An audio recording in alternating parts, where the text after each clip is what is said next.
Hello, good evening and welcome ladies and gentlemen to another round of the UK Sim Racing Community's GT3 League Season 7 as brought to you on the Premier Sim Racing platform available only on PC known as iRacing. This series of course sponsored by what it is there, Swilly Sim Racing Coaching, and it is the case we are heading into the 10th round tonight with only 3 rounds out of the 12 round calendar remaining, and my goodness, the stakes could not be higher as tonight we bring you another one of the series feature race rounds. There's only 3 of them on the calendar of course, and after what was round number 4 seeing the first of our feature race rounds, and imagine round number 4 being 6 weeks ago, it is the case we are back for a full 90 minutes of racing here tonight at the German circuit, and the stakes could not be higher given the double points up for offer, and on top of that as well we have effectively within the last 3 rounds 2 feature races as split by a single sprint race round, and that means there is a huge number of points on the board for those drivers in attendance, and those drop rounds are going to be just as critical as we head towards the closing stages of the season. But it is a pleasure to be here circuit side in a broadcast that of course is a post-round broadcast. It is a case that the racing action occurred as of yesterday on Sunday the 21st of August, but we're bringing it to you as if it were live as of Monday the 22nd of August. And well, of course, if you are one of the drivers who participate in this race, we do ask that you avoid giving away any spoilers in the chat, in the twitch.tv chat at UK Sim Racing, so that way our viewers who do not know anything with regards to whether it's the qualifying results or indeed the race results do not have the outcome spoiled for them. And much like myself as your host and commentator, I do not know what happens over the course of the race, and I've made sure to avoid any major spoilers, and therefore it's going to be completely raw and the closest we can possibly bring you that live raw experience as our drivers take to the circuit today. Now, who am I? Of course, my name is Paul Walsh, also known as Britain the Spit, depending on what media you follow you on, also known as TX141 as well. And here's the case, I'll be bringing you all your racing action tonight, and indeed over the remainder of the season. And my goodness, what a season it has been throughout. And well, as we look to the calendar, it is the case that we continue to make our way down the right-hand side of the table here. And now, highlighted in red there is the case, 3 rounds left, and with the Nürburgring Grand Prix circuit, and indeed the second of our 3 feature race rounds, as previously mentioned. Last time, of course, it was Suzuka in round number 9. We've come from Japan to Germany, but the Japanese circuit, round number 9, we've said it time and time again, each and every round the racing gets better, and indeed from the season opener at the Hockenheimring where the racing was absolutely brilliant, but a number of drivers are finding their feet, indeed some rivalries were being ignited. It was the case, of course, there's a little bit of trepidation in terms of our drivers getting into the sync of battling with one another, but ever since the season opener, the racing has been of the highest possible quality, and Suzuka demonstrated that so far. I must be honest with you, I'm going to keep saying it, and I'm not lying when I say it. Can we expect the racing to be even better tonight? I think we can, but there's been an incredibly high bar set at Suzuka, and indeed multiple major overtakes up and down the class, indeed some major results, and well, we'll have to wait and see what happens tonight. But before Suzuka, of course, in round number 8, we were at the Hungarian, where there was a bigger emphasis on track position rather than overtaking. And whilst it was a bit of a quieter round, it was no doubt a very strong round for strategy, and one which saw our drivers really have to play fuel saving and also the undercut or the overcut to their advantage. Prior to that, of course, to kick off the second half of the season in round number 7, it was the Australian circuit, the home of horsepower known as Sandown. And well, it may have been the case that was 3 weeks ago, but that was a round as well, where we saw a huge number of battles up and down the field, some major battles and some key rivals coming to blows. But even before that was the case in the first half of the season, we were at Spa-Francorchamps in round number 6, preceded by Charles Villeneuve in round number 5. Watkins Glen before that, of course, our first feature race round in the state of New York in the United States, back in round number 4. Fuji when we were originally in Japan in round number 3, Long Beach in round number 2, and the season opener at the Hockenheimring. But as we look ahead from tonight, it is the case that after tonight we only have 2 rounds left. Mid-Ohio next week, which is going to be the last of our sprint race rounds, and then we bring it all to a close. The curtain comes down at Road Atlanta in the final round, the final feature race round as well, on what will be the 4th of September for our drivers, but that broadcast will be on the 5th of September. And what a roller coaster ride of a circuit. Road Atlanta is indeed perhaps the ideal circuit to bring everything to a close in what has been a roller coaster of a season, but indeed things are only going up. But, of course, before we can get to Mid-Ohio and Road Atlanta, we do have to make our way through the Nürburgring Grand Prix circuit. And, well, this circuit needs no introduction, but we'll give you one anyway. It is the case that our drivers will be taken to the Nürburgring Grand Prix Strecker circuit, particularly the BES or World Endurance Championship, the WEC layout here, consisting of 16 corners, as demonstrated by our circuit map provided to us by simracingwiki.com. This circuit located near the city of Nürburgring in Germany, and the 16 corners here present quite a good flavour of challenging corners and sectors. The first sector, of course, being the run into the Mercedes arena, preceded by the Yokohama S hairpin, and as our drivers make the way through the right-hander of turn number 1 and up into the Mercedes arena, they'll find it's all about trail braking into the apexes, particularly turns 3 and 4, where you want to try and balance the rear of the car on the brakes and bring the car in as late as possible to that apex curve, and then get immediately on the power to set yourself up for the next corner. After the opening 4 corners, we'll then see a transition in the run up towards turn 6, where the emphasis starts to be more in sweeping style corners. Turn 6 and 7 in particular, a left into right sequence, much love for its nature, whereby we've got direction change and also quite a significant braking zone in both corners, and that could cause a number of drivers to come unstuck. And there's the run out of the forward curve all the way down towards the Dunlop Kera hairpin at turn number 8. The V-shaped hairpin for some, U-shaped for others, but you can imagine there'll be plenty of overtaking opportunities there at turn number 8. Before then, the lap takes a different turn, and indeed the average speed of the lap starts to increase with the run up through the Schumacher S, named after, of course, the legendary driver of Michael Schumacher at turns 9 and 10. The charge up towards turn number 11 before our drivers make the way into the right-hander of the Bilstein curve at turn number 12, and there's the flat-out run to the Vidal chicane, the fast sweeping chicane at turns 14 and 15, where you can imagine quite a few drivers may end up taking a bit too much apex curve and could end up launching the car if they carry too much speed, and it has happened time and time again in real-world motorsport, and it is something that happens in sim racing motorsport just as frequently. But if they survive that corner, they've then got one final corner, turn number 16, which is hairpin-esque in its nature, and the lap will wrap up there to only start again as they make the way across the start-finish line and charge down towards the opening hairpin. And indeed, we are going to have that manual double-fold rolling start, and you can imagine in the charge down to that turn 1 hairpin, we could see some rather bold overtakes and perhaps even 1 or 2 incidents or pieces of car coming loose. But of course, we don't hope for incidents, but it is the way sometimes at turn number 1 here at the Nürburgring circuit. And well, speaking of the way to go racing, whether it's at the Nürburgring circuit or indeed any circuit out there on this season's calendar or elsewhere in iRacing, it is the case that we should hear from our sponsor of this series, Swelio Ameda Sim Racing Coaching, indeed about how you can up your sim racing to the next level on iRacing. Hello guys, my name is Suelio Almeida. I am a multi-champion sim racer and professional racing coach with more than 1,300 hours of experience so far. My background is a little bit odd. I'm actually a master in piano, in classical piano. I have more than 16 years and more than 10 international and national prizes in piano competitions and music competitions. With my musical background and all experience about technique development, I brought these skills to sim racing and developed many new methods and many new ways to efficiently practice and find time in racing as well. Because of that background, I did very well since my very first coaching session that I started because I had to pay my tuition here in Montreal doing my master's degree at the University of Montreal in piano. This is the rig that I had when I started my first coaching sessions 2.5 years ago. By that time, I was already within the 0.38% top drivers in the world in iRacing. Back then, I was already able to claim my first overall season in Formula 3 in iRacing, which is a very difficult achievement as I was competing with former World Championship drivers. I ended up collecting many other championships as well. In 2021, I was able to claim the Porsche Esports Spring Challenge Canada Championship title, Swelio Almeida in the number 3, your champions, which actually put me in a real Porsche 911 on a real track for the first time in my life.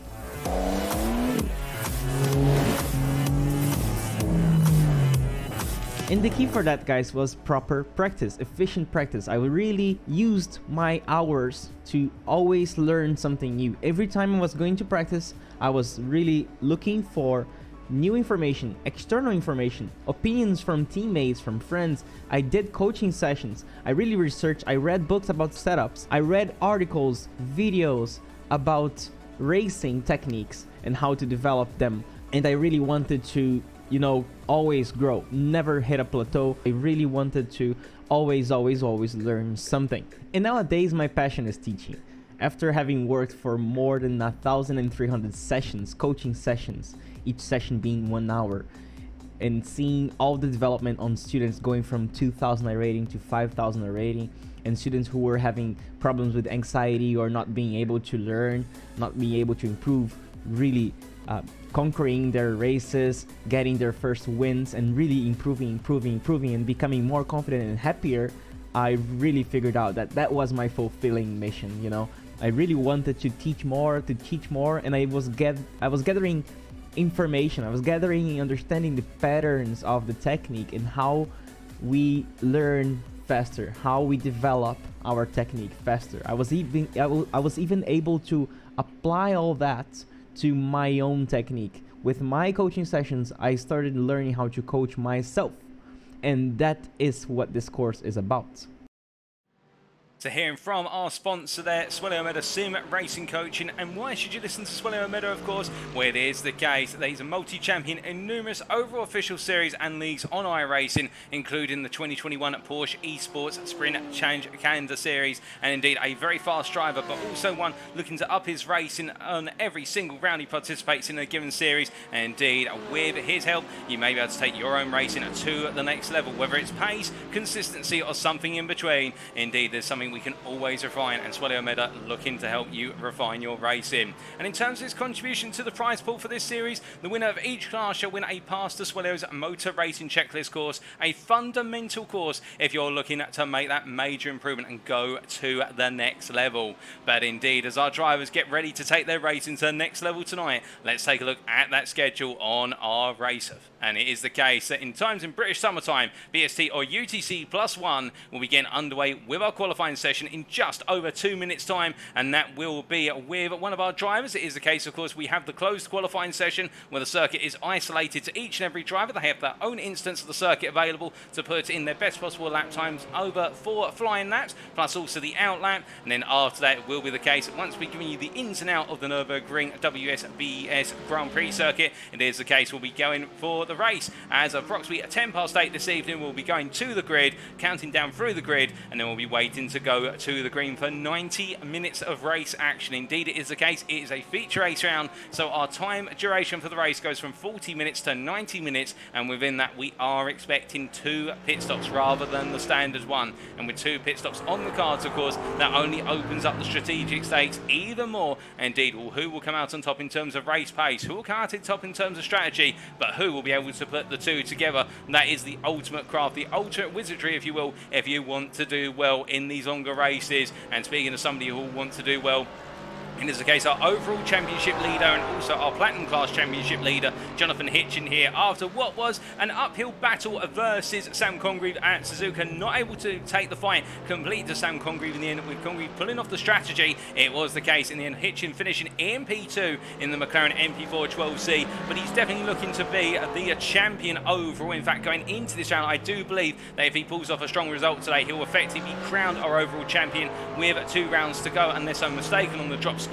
But on top of that as well, looking very strong in the platinum class, and indeed he just needs to keep the points coming on in, whereas his rivals such as Scientist, such as Sam Congreve, are still scrambling to try and get those last ditch points to keep the championship alive. Alternatively, they'll be battling for P2 to be crowned the best of the rest in that platinum class. But it's not just about the platinum class. Indeed, the likes of Chris Hitchin here, we can see in this final warm-up practice session, absolutely flying as the BMW M4 driver. And as he makes his way into the right-hander here of what is turn number 13, I do believe it's the case he's moved away from the Ferrari as of this round, so I do believe he will not be able to take part in qualifying, so he'll be starting from the back with the Symphony Esports driver, unless I'm very much mistaken. So it's going to be a challenge for the silver class driver, but you can imagine it's a challenge he will welcome with open arms. But also keep your eyes out here for Kyle McGurk. It is the case the Triple A driver, a very fast driver in the Mercedes AMG 2020 Evo machine, and currently our championship leader in the gold class. Can he pull off a major result today that will keep his championship aspirations alive with limited time remaining? And as for the bronze class, well, with the absence of Oscar Rocha, I can see there on our time and Terran data, it is the case it opens up an opportunity to Mark Johnson, who returns, and also the likes of Darren Sharples to really close that distance in the bronze championship. But speaking of closing the distance, we are almost within closing distance of that qualifying session, and now we do wait for the transition over to qualifying. And when we do, who will it be who gives us our laps today? today will be none other than our race winner last time out at what was the Suzuka circuit of Sam Congreve. As you see him taking to the end of the pit lane here in the Mercedes-AMG, the Platinum Class driver heading out for his first warm-up lap, and then it will be the case he'll go on to his flying laps and we'll take you around the circuit. But as we do, we look to the Twitch chat, and firstly we say hello to our first time chat from a viewer, and that is from our media Obelisk there. Hope you're doing well, Obelisk, and having a good day. And indeed to all of you tuning in, whether you're in the chat or not, I hope you've had a great start to your respective week, and if not, hopefully today's broadcast will bring you a little bit of cheer and some fantastic sim racing action will bring a smile to your face. It is the case, of course, as the year wears on, we're moving through the British summer. It's been a very hot summer. It's going to be a very hot circuit here as well in Germany, and well, it is the case. We all enjoy a bit of motorsport. There's no doubt about that. And as Congreve makes his way down to turn number 6 right now, we also do say hello there to Solos at 1450, to a Diesel at TTV, who is raiding with a party of 5. Thank you, Diesel. That's very kind of you to do so. Also to Sam Congreve himself here. And well, Sam at this point I think will be thinking, don't want to make a mistake on any of these laps, so I hope he doesn't see me make any mistakes. But then again, Sam Congreve, a near flawless driver typically, so we wouldn't expect him to make a mistake. Well, definitely not in this qualifying session. He should be absolutely on point. We also say hello to my guy Si there, who says he won't be sticking around as he's about to watch Top Gun, but he'll watch the stream back tomorrow. Have a good one, and thank you there, my guy Si. And quite the maverick you are in terms of popping in and then heading on out, but at the same time, get the feeling that where it is the case, my guy Si, or Si Anthony as he's known out of the circuit, is a man who feels the need for speed, and that's why he's been looking very fast in this series in the Platinum Class, and indeed he is a fan of Top Gun, there's no doubt about that. And I'm going to stop there before I cram even more Top Gun puns in and everybody decides to tell me to go get my coat.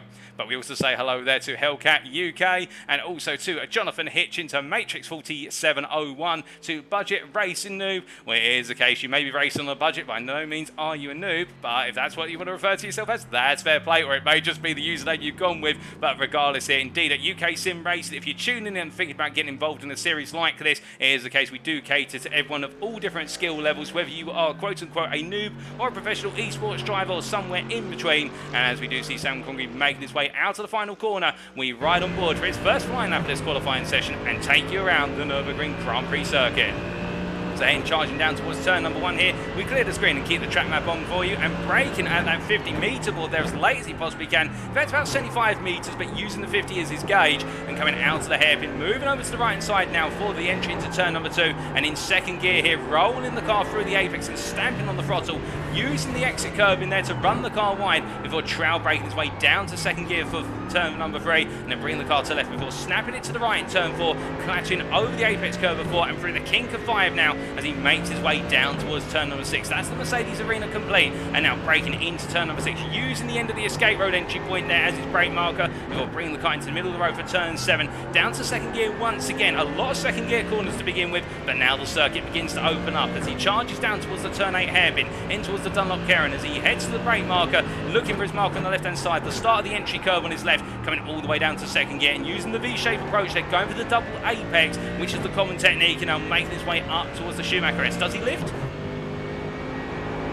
No, completely flat out there. That's what we'd love to hear. Full bravery, full guts and glory for the 6.3 litre V8 in that Mercedes. Now heading up in towards turn number 11 and braking down. In fact, as he rolls his way in through third gear, you can see how much curb he's using as he now heads into turn number 12 through the right-hander of Bilstein and heading down towards turns 14 and 15. By the way, running flat out through the 13 kink, and as he makes his way through the right-hander up into 5th gear here, won't be reaching 6th gear most likely, given the short run, but then looking for his brake mark, that 50-metre board, braking in fact there. In fact, we're not running the World Endurance Circuit, my apologies, we've actually gone for the slower chicane of the two, so that is a little bit of a mistake on my part there, but still the slower chicane, by no means a lesser chicane. It is the case we're running through the V-Dolt close variant, and as he makes his way out of the final corner, heading back up the gearbox here to 4th gear and crossing that timeline of 1:54.695, and while number 9 driver there, Congreve, doing a very nice lap as he now makes his way down towards what is turn number 1 once again. But as he charges on down into turn 1, this time, of course, looking to improve on his previous lap, and as he rolls his way, in fact, he's going to park up and jump back to the pits here and give it another go. So, of course, that will mean that his second flying lap has been included, so now he's only got one more out lap and then a flying lap. And, well, I think it's the case doing some setup changes and then making his way back into the car. So whilst we are waiting for Congreve to head back on out, It is the case that we do say hello there to that one clan of Twitch, and saying he's our first time chat. Well, it's the case of first time chat from our viewer, one clan of Twitch, and welcome to you, good sir. And we also see there it is the case that Sam Congreve saying was a bit too cautious on this one, and well, and also Jonathan Hitchin there saying it's criminal how the Mercedes takes those curves. Now, to clarify what's meant by that is the case, of course, in this GT3 class, our different cars can take curves more easily compared to others. It is the case the Mercedes and the BMW M4, both of them front-engine rear-wheel drive machines, are very comfortable over the curves by comparison with their mid-engine rear-wheel drive counterparts. So the likes of the McLaren MP4 12C and also the Ferrari 488 GT3 Evo can really struggle on those curves, but none more so than the Audi R8 LMS. And we have seen time and time again our Audi drivers, whereas our Mercedes drivers literally can just drive over those curves as if they're just mild speed bumps in the road, our Audi drivers will avoid them like lava. And we saw that in particular back at Suzuka into 130R, where some drivers were able to run the car onto the curbing there, whereas it was the case our Audi drivers in particular really had to take a different line, and also through the Degners back at Suzuka. And here today we may see a similar story with regards to that curb usage. And well, what does it mean for our drivers? Those who can take those curves more aggressively may be able to find a little bit more lap time compared to those who cannot take them as aggressively. But with this being an open setup series, of course, our drivers can configure the cars to run over curves as best as much as possible by tweaking the suspension, the dampers and everything in between.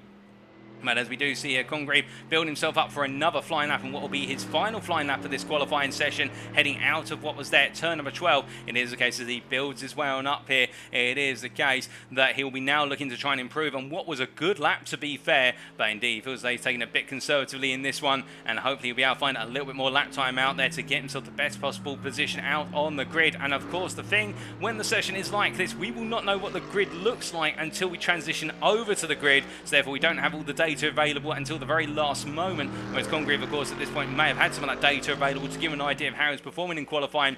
But as he heads out of the final corner this time, we stay on the exterior cameras, and we get to enjoy seeing the Mercedes AMG charge down the start-finish straight here, heading up towards turn number 1. And as it does, it is the case that if you are tuning in and you're not aware, we do at UK Sim Racing have an official website, which is uksimracing.co.uk. And well, why is that website of interest to you, perhaps? Well, it's the case you can find out all the latest news regarding our series. But on top of that as well, we do have a number of affiliates who we work with, including our sponsor for this series, Oswelio Meta Sim Racing Coaching, but also Race Anywhere and our latest affiliate, Demon Tweaks. And if you do go to our affiliates page on our website and you do look at our affiliates and make a purchase through the links that are on our website, it is the case that you'll get a discount to your purchase, and we in return will get a kickback from that purchase, which we at UK Sim Racing will put into our future series. And it is the case we are a non-profit organisation, so every penny we make goes back into running our series. And well, it is one of those situations whereby the more the money that goes in, the bigger the series we can run. And indeed, our series are only ever continuing to grow. We do have the GT3 League, of course, which you're seeing today. We've also got the Porsche Cup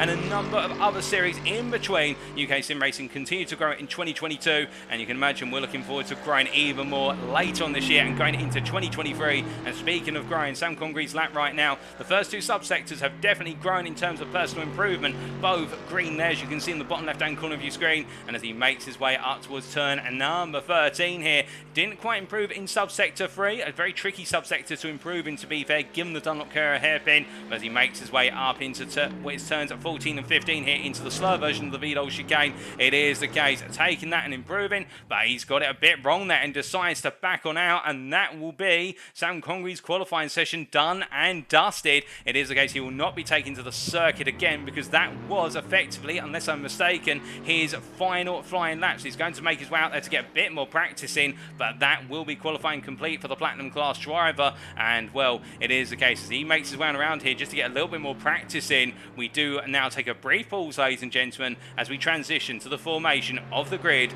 for tonight's race.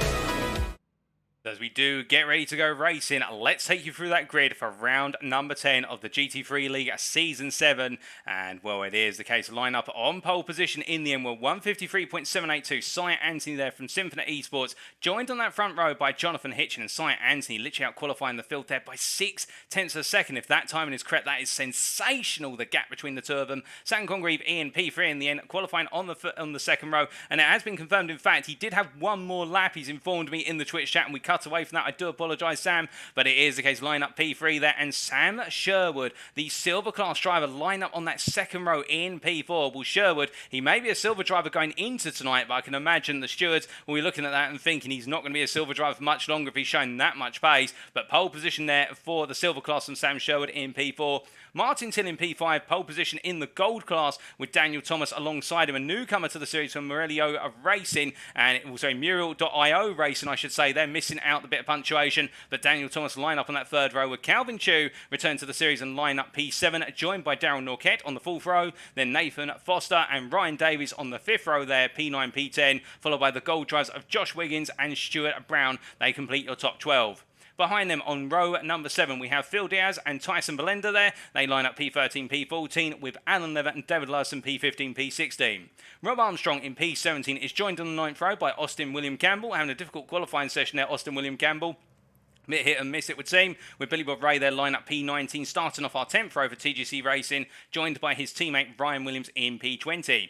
Jason Orr and Colin Patterson, the two silver class drivers, line up on the 11th row. Indeed, a great rivalry between them we've seen so far this season, and we're going to see it again. And then Mark Johnson and Darren Sharples, our bronze drivers there, make up our 12th row, with Mark Johnson taking the bronze pole position in P23.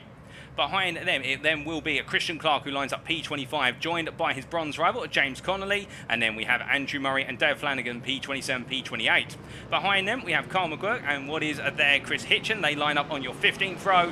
And a little bit further back as our drivers make the way on this short formation lap. It is the case. That is our full grid, 15 rows. And, well, who will come out on top by the finish? That will be the big question here in the German countryside, albeit just outside the city of Nürburgring. But as our drivers get ready to go racing here, it is the case we hide the grid and look a bit closer on down, and it will be Cy Anthony who takes us to the green as he makes his way up towards the final corner, and we now wait to go racing for 90 minutes.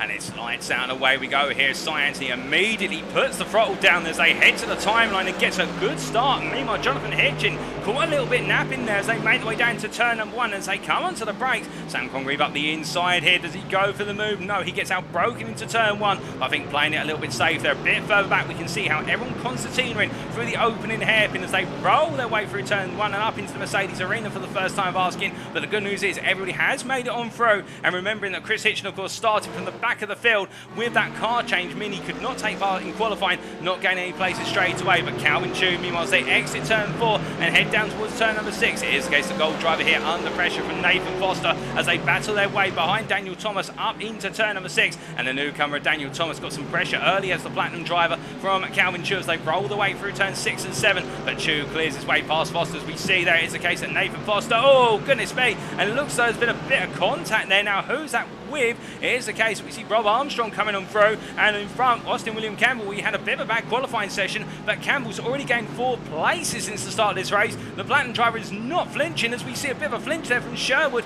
getting it wrong at turn number 8 at the Dunlop Kerr hairpin, and he's dropped a long way down the order from that P4 start as he now brings himself back up to speed, and they charge all the way through the Schumacher S for the first time of asking for Jason Orr as well, trying to go hunting after Mark Johnson as they head up towards turn number 11.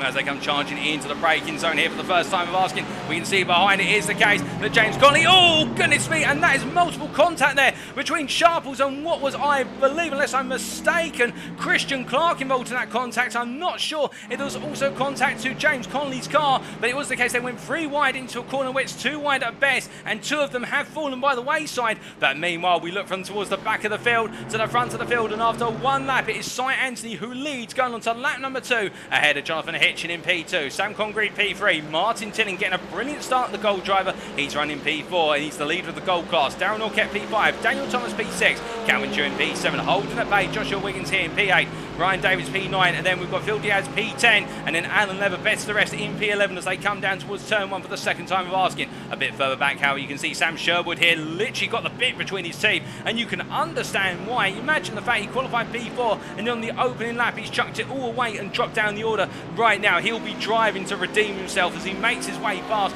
Rob Armstrong there, gains a place, and now goes hunting after Austin William Campbell, and the BMW M4 driver making his way through the Mercedes arena for the second time. And as he comes out to the right-hander at turn number 4, it is the case now charging all the way up towards turn number 6. And as he comes roaring on down the straightway here, up into the left-hander, oh goodness me, Austin William Campbell, they're taking a bit too much apex curve and catching the car, and Billy Bob Ray here getting caught up behind, but meanwhile Colin Patterson under pressure from Ryan Williams here as the two silver drivers make their way through the right-hander at turn number 7, heading down towards 8 as well. It is the case really opening up the battling here as they make their way down towards the hairpin, and whilst this is a longer race, I don't think our drivers right now have got the memo because they are battling like crazy early on as we see Martin Tinley under pressure from Darryl Norquette, and Norquette up the inside here in the run towards turn number 11, and as he rolls his way through a left-hander, the Racing Forces driver gives his rival some space, and as he does, I think he's a bit too kind there to give the space. Now Daniel Thomas thinks, well, I'm going to come on the inside, thank you. But he can't quite find it, and as we ride on board here with Daniel Thomas, it is the case he stays where he is in that P6 position. But in the Porsche 911, of course, its strength being the handling, he's going to be looking for a potential move a bit later on in this race, particularly the next lap. He'll get the nice run here through the chicane. He should have the brakes, looks to the handling to go through there faster compared to the Mercedes in front. But of course it is the case, the Porsche, whilst it's fast through the corners, it lacks it on the straights. As he makes his way out of the final corner here and onto lap number 3, charge on down towards turn number 1, and once again here Daniel Thomas in the tow. He's breaking away from Calvin Chu. You can see Chu there in the camera in the centre of the screen, falling back to about 3/10 back as they make their way under braking into the Mercedes arena through the Yokohama S hairpin, and as they make their way through the right hand into left hand this time, it does look as though Tilling's really struggling at this early stage in the race to keep the distance, and indeed I think Tilling at this point is actually backing everybody up gradually into a massive fight here for P4, and that is effectively no doubt P4 through to what is almost P11 now, closing up together within 4 seconds of one another. And as they make the way on out, it's the case that Ryan Davis breaking away there from Phil Diaz, who has a bit of a horror show of an exit out of turn number 4. But meanwhile, look at this, Tilling have to go defensive out of 7, and as he makes his way down towards turn number 8 now, Tilling's going to be on the inside here, but it's going to be a big battle on the brakes between the gold driver and the platinum driver. The platinum driver on the right hand side there as they make their way into the braking zone. Norquette goes all the way around the outside there, and indeed having a lot more confidence in the car, and Tilling just struggling right now unless he's really playing low-key pace and deciding to play the long game here. But I think track position is going to be key. He can't afford to fall backwards much more because otherwise his race is going to be torn in terms of that race time when Daniel Thomas tries to force his way through, and Calvin Chu as well. I think you've got a whole pack here of gold drivers in particular who want that position off of Tilling. They want that lead position, and they're not going to let it go. Oh goodness me, Billy Bob Ray and a whack to the wall there coming out to the Schumacher as he's jumped to the pits. We're also hearing that Nathan Foster has had a jump to the pits. I'm not sure if the two of them perhaps came together there, although I think it is the case no, they did not. I think it's the case they've been involved in separate incidents. But right now as we look here to Ryan Williams, it is the case that Williams just having a bit of breathing room here in P18, P6 in the silver class as they make the way up towards what is the chicane, the Vidal chicane once again. But as they come rolling through the left into right here for that third time of asking, things do seem to be calming down a little bit, although Ryan Williams, I said, I look a brief moment away and I look back to Ryan Williams and we see he's onto the gravel there, just taking a bit too much curve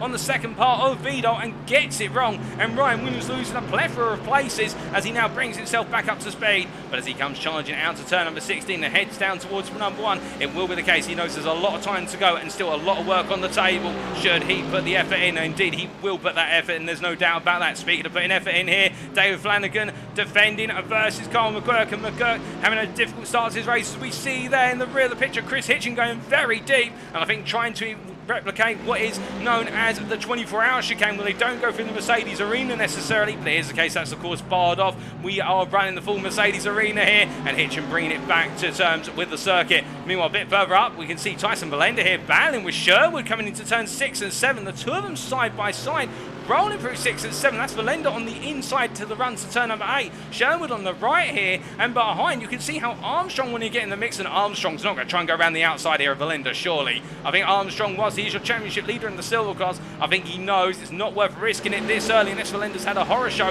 of him coming out the corner. No, he stays behind for the time being. But as we ride on board the gearbox here of Sam Sherwood, looking back at Valenda and Armstrong, this silver class, of course, has definitely continued to deliver. And whilst Rob Armstrong is your championship leader, picking up that P3 last time out at Suzuka, of course, wasn't quite on the pace of his peers, so his championship lead has been cut. I think it is the case that Armstrong is playing the smart game here, which is trying to pick off his rivals when he gets the opportunity as they make the way out of turn number 12 and through 13. But you can see as we make our way up towards the chicane of 14 and 15, right now Sherwood not showing any signs of backing off as he rolls his way through the chicane, once again taking plenty of curve in there, taking more than the Mercedes behind him. In fact, he set that car up for the curves, there's no doubt about that. Meanwhile, a bit further back, we've got James Conley here, the bronze driver, our P2 driver in bronze class, P21 overall. It is the case he's being hunted down by Chris Hitchin, the silver driver behind him, and he's just been passed by Dave Flanagan, who moves up to P20. But as they make the way through the final corner here with 8 minutes complete, we've still got plenty of time to go here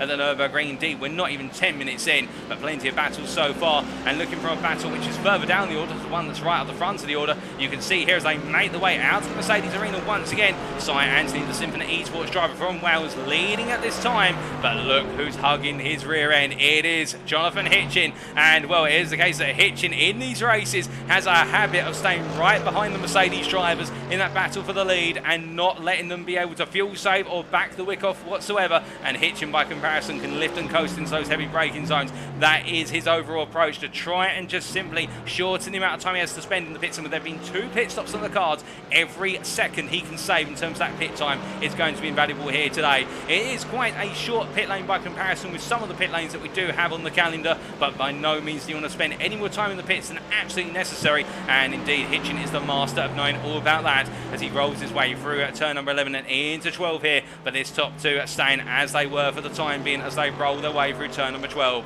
But as they do, we look back here towards the rear of the field. So Chris Hitchin, who's trying to find his way past what is James Connolly there. And of course, James Connolly, your race winner in the bronze class at Suzuka. A very happy day for Connolly in the class after what has been a major strength-to-strength run over the second half of the season. And at this point in time, I think he'll be focusing just on putting those laps in that Ferrari 488 and not doing anything too spectacular, for the simple reason he's not really battling with Hitchin. He's more battling with the likes of Sharples down in P26, Murray in P24, and also looking ahead in Johnson in P19. But as they make the way down the back straight run here, or the back curve we should really say, it is the case you can see that Williams and Hitchin getting closer, and I think Williams trying to think about a potential move, but he doesn't go for it. But meanwhile, as they make the way on out, we can see here, we look up towards our leaders, and Martin Tilling, I think we're slow down there, perhaps they're cutting the Vidal chicane, but it is the case Martin Tilling losing 3 places in the run to turn number 1, and well, that is not going to be a very happy BMW M4 driver right now. He's lost some time, indeed he's lost 2 places in class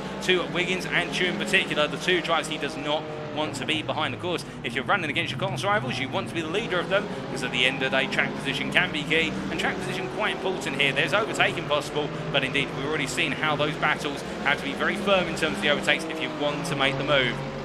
And as Tilly makes his way down towards turn number 6 right now, he's sure to recuperate himself and get racing very quickly. As we see there, Larry the Cat in the Twitch chat subscribing with Private. Thank you, Larry. We really do appreciate it. But I can tell you one thing right now, someone who won't appreciate that spin, that's Calvin Chu. And I suspect getting a little bit too much power on the exit of turn number 7 and putting the rear left wheel in particular out onto the gravel there beyond the curb. Unfortunately, we can't give you a replay of that because we are looking at an iRacing replay file where there's been a post-round broadcast. But Calvin Chu there has had it all go wrong and has dropped all the way from what was P2 in the gold class, P7 out on the circuit, all the way down to P19, and he's got it all to do once again. And in terms of who he's first got to get his way past, it's Mark Johnson here, the Porsche 911 driver, who we haven't seen for some time, but it's great to see Mark taking back to the circuit again. And indeed, Mark, one of our major championship contenders in the bronze class, and going a bit defensive there versus Calvin Chu, and I think he suddenly realised, oh wait, he's a gold driver, I'm not really battling with him, I don't need to fight Calvin. And indeed, in this case, you can see Johnson there open up the door into turn number 11 in the end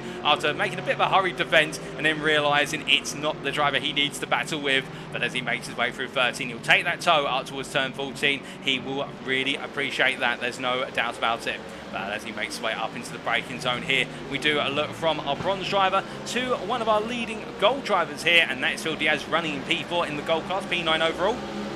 And finds himself right now caught between a rock and a hard place, which is the Mercedes of Ryan Davies in front of him and the Lamborghini Huracan Evo of where's Alan Lever behind. And indeed, what a day for Alan Lever this has been so far. A good qualifying session, and right now running inside the top 10 P10 and hunting after what is a top 5 finish in the gold class here at the Nürburgring circuit. And well, Alan Lever has been one of those drivers from Two Old Dudes who's definitely continued to try and throw everything he's got in round after round, and every time he's gone for it, those points have gradually come. And speaking of overtakes coming in, it's the case Sherwood, they're passing David Larson. We just missed that off camera, but it is the case of Sherwood gaining a place. As into the pits we are hearing is Stuart Brown, and that is for a very early stop. I can imagine there might be some damage to the car. And do keep in mind, of course, there are no pit windows in this race. It is the case that our drivers can choose to pit when they so desire within their strategy. So we may see some very early pit stops, we may see some very late initial pit stops, and some that fall in between. Indeed, later in the race as well, we may see our second pit stops occur within, let's say, the final 6 to 7 minutes. And we did see that Watkins Glen,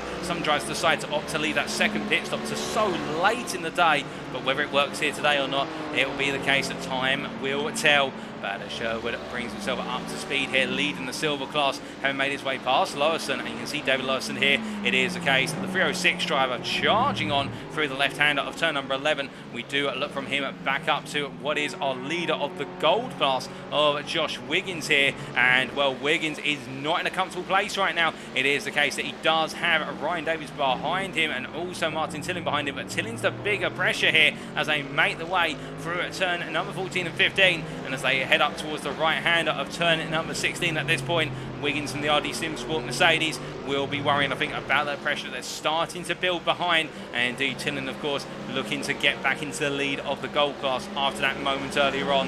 One small mistake dropped him a couple of places, and now he's going to try and recuperate the pieces with what is 13.5 minutes of the race complete. As he heads down to turn number 1 at this point, Tillin staying with the Mercedes driver right now. And in this case, we've seen this very interesting contrast between the BMW and the Mercedes, whereby both cars very similar in the power they're bringing to the table and that straight line speed. But it does seem as though the BMW is a little bit more of the handling car compared to the brute force of what is that Mercedes. But it's so difficult to tell the difference between the two. And these cars have both gone so well over the course of the season. And we're seeing it again here today with nothing in it between Tillin and Wiggins. Their lap times so comparable. Tillin on that last lap 2/10 faster, but you could argue that may have been just through the toe down the straightaways. But as he makes his way out to turn number 7, we must look a bit further back, in particular to Phil Diaz here, who right now in the Mercedes continues to chase after Davies, and then we do have Alan Lever just behind him, also in that battle for the gold top 5.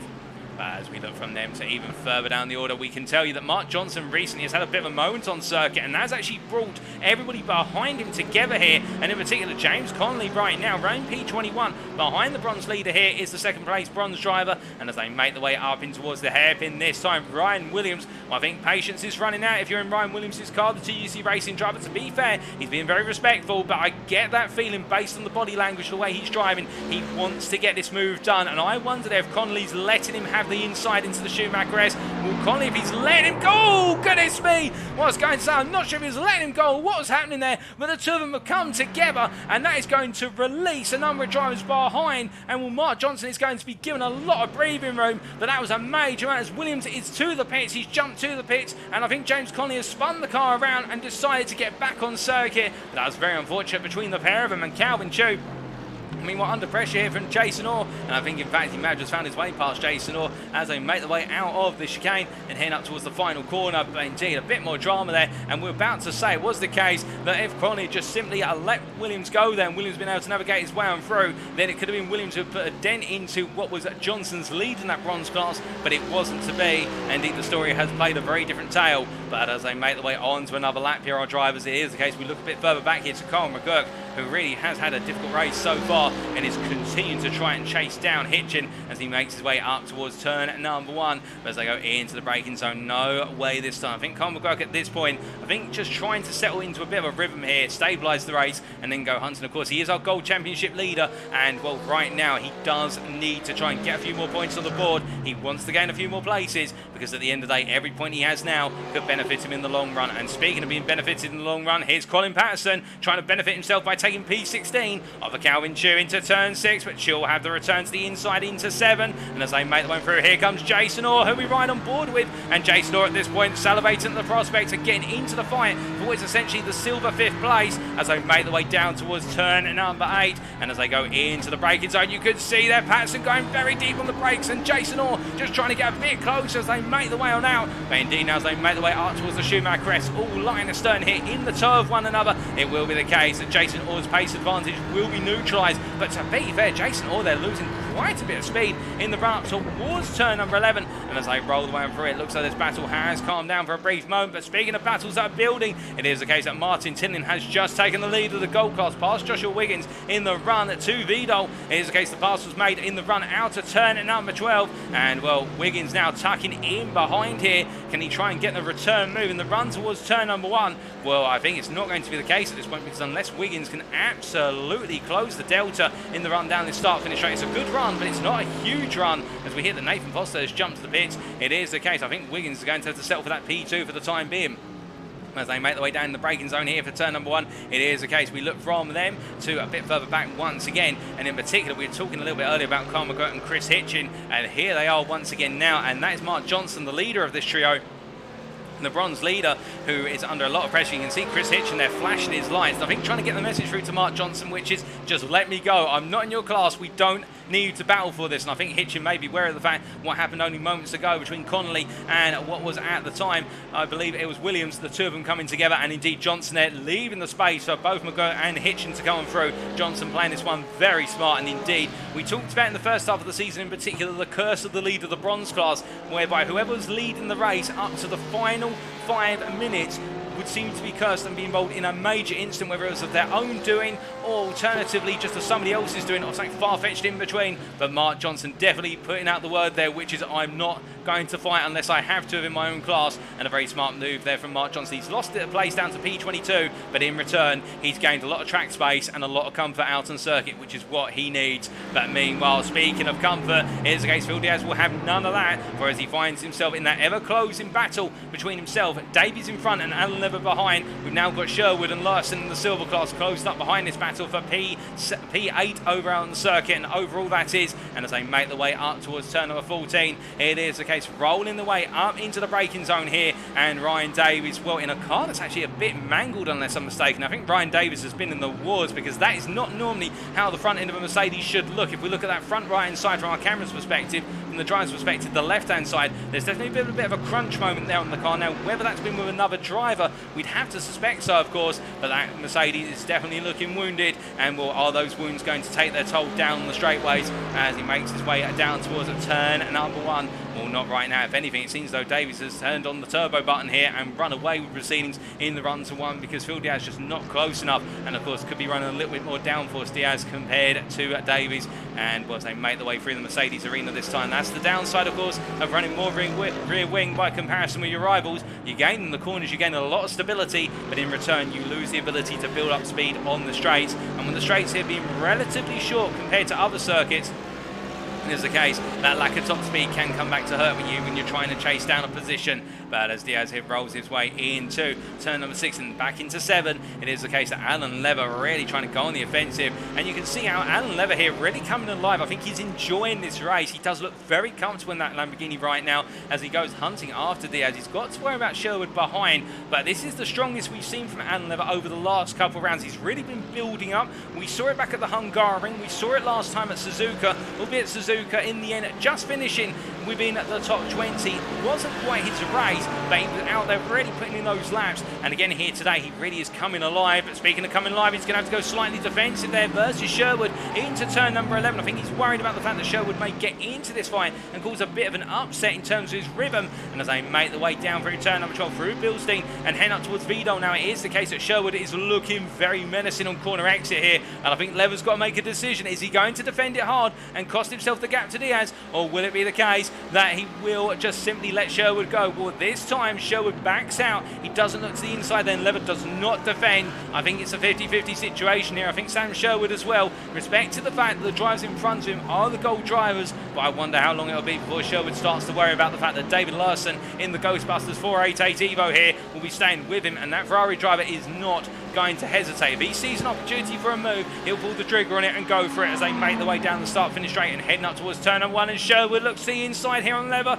as they make their way into the braking zone. And well, Sherwood gets it hooked up to the apex, but of course that's the switch back to the left-hander. And Sherwood gives the space on the inside to Lever, who's not giving this up yet. And as they make their way through turn 2 and down towards 3, it is the case. And Lever's going for it here. Sherwood's going to commit to the outside to inside run. This is bold stuff from Sherwood. And as he makes his way over the apex curve at turn number 4, he's got to be careful not to cut it too much, of course. And indeed, as he makes his way now down towards 6, and Lever holds the position for the time being, but great respectful racing between the pair there. That's what we love to see, but they are costing each other time to the drivers in front. Diaz in particular, who now has a 1.5 second advantage between them as they make the way down towards turn number 8. But as they charge on down, we do love the racing, of course. Indeed, Hellcat_UK, they're liking the racing as well in the Twitch chat as we make our way through turn number 8. And as they do, we look from them back up towards what is our race leader, Cy Anthony here, who seems to have turned the wick up a little bit because he's put 2.2 seconds of daylight between himself and Jonathan Hitchin, who in P2 we see here the McLaren driver just falling back a little bit, but Cy Anthony now stepping it up a gear, and I can imagine at this point Hitchin thinking more about just simply keeping the car alive for now and looking at coming back later on in the race. But as we look from them, we see Rob Armstrong here. It is the case he's just past Tyson Valenda for P3 in the silver class, P13. We didn't see that on camera, and we're not hearing that there's an off track for Valenda, but Valenda going quite slowly coming out of 11. I wonder if he locked up into the corner and went a bit deep. Armstrong has just simply surged on through and opened up that gap as a new fastest lap of the race, a 54.634, set by your race leader and your platinum class leader of Cy Anthony. Now, as I try to make the way up towards the final corner here, it is the case Armstrong staying in that P13 position, but we look to Alan Lever, who again now under pressure from Sherwood for that P10 position, but Sherwood this time getting a much better run down towards 1. He's already fully alongside before the braking zone, and as they make their way into the heavy braking zone, Sherwood gets the move done, and I think Alan Lever there deciding, you know what, I'm going to let this one go. There's no point fighting because it's only costing us time as they make their way into the Mercedes arena. I think this is smart this time. They've let it go. They've had a great battle between them the last time they came around, but this time they've allowed the switch to happen, and indeed both drivers will benefit in the long term here, although Alan Lever's not going to benefit if he goes that deep into turn 3 successively, almost missing the corner completely there, but bringing it back together. But now the front for him is David Larson, who's looking for the move, and he wants to get on through because he wants to go hunting after Sherwood and make sure it is the case that the silver driver in front doesn't get all the glory as they make their way down towards turn number 7, but no change this time. Larson has to be patient as they roll the way out of 7. But as they make their way out of the corner and down towards turn 8, just up at turn 8 right now, here's Ryan Davies. And as we look back from Ryan Davies, here's the case, he's falling away from Joshua Wiggins. Wiggins now 5 seconds clear, and Phil Diaz actually starting to close up quite rapidly as they make the way into the Schumacher S here. But see that Diaz struggling a little bit with turning there. The Mercedes understeering compared to Davies. Whatever sound Davies is running, he's got a lot of rotation in the car and also straight line speed. It's a brilliant combination here at the Nürburgring circuit. You do want that acceleration, particularly up to 5th gear, and you also want that rotation through the corners. But there, Davies actually struggling to get the car through the apex of turn number 12, and Diaz has really had a good run here as they charge up towards Vidal. And as they do, Diaz is going to look for the move here. He's going all in on the inside, and I think Davies at this point is going to let it go. But can Diaz get the car stopped? He can't quite get it stopped in time. Or can he? As they come to blows, and as they make their way out of the corner, here comes Sherwood, who makes it a 2-for-1 pass into turn number 16. My goodness, and Sherwood there being the ideal opportunist and saying, well, don't mind if I do, fellas, as they make their way to the timeline. But look at this, Phil Diaz is not happy. He wants the place back as they make their way down towards turn number 1. Now, will he be able to go for the cutback? Will he go around the outside here? We'll have to wait to see. He outbrakes Sherwood into the corner, but he goes very deep, and I think Diaz here driving a little bit in a frustrating manner, and in fact he's cost himself the run back to the inside then to turn number 2, and Sherwood getting the job done. But to be fair to Phil Diaz, a great pass on Ryan Davies, and to get it covered off, and when he went that deep into Vidal. It's credit to him, but at the same time as well, in that battle with Davies, that goes to show you when two drivers battle, if they battle each other hard here at the Nürburgring, everybody else behind can look to benefit. And as they make the way through turn 6 and 7, Sherwood up to P8 as they make the way into the right-hander of turn number 7 this time around. But look at this pack of drivers behind everybody right now.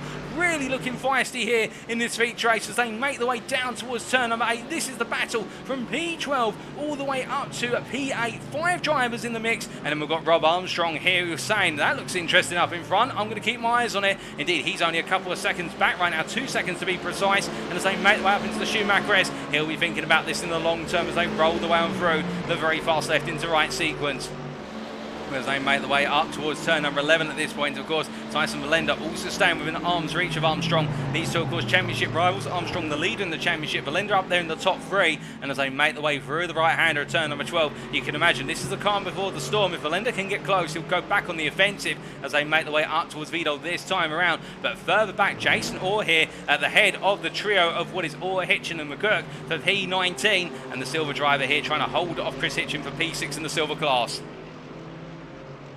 As they make the way on through and head up towards Vidal this time around, you can see Dave Flanagan just ahead. Flanagan starting to break away a little bit. He was in this battle earlier, the gold driver, but he's finally leaving it behind. And as they make the way through the chicane this time around, we hear that Ryan Davies is into the pit lane, and I believe that is for his first scheduled stop. And I think Davies will also be doing repair work to the car in this pit stop. It is the case. He's had to soldier on with the damage on the car. He's made it work to get himself to that first scheduled stop, but now he's decided enough's enough. He's got to let it go. And as he does make it into the pitch, you can see him there in the bottom right corner of your screen as the camera goes past him. It is the case. Jason Orr right now holding on as we see Chris Hitchin. They're taking a bit of a peek. In fact, I think that was a bit more of a defensive posture versus McGurk rather than looking to go on the offensive. And Carl McGurk is going to say, well, Chris, if you're going to leave the door that wide open, I'm going to take it. And I think Chris Hitchin there, to be fair, being respectful of Carl McGurk and realising that he may as well let the gold driver go and use McGurk to get himself closer to Jason Orr rather than fight, because otherwise Jason Orr would just be given a free pass to run off into the distance.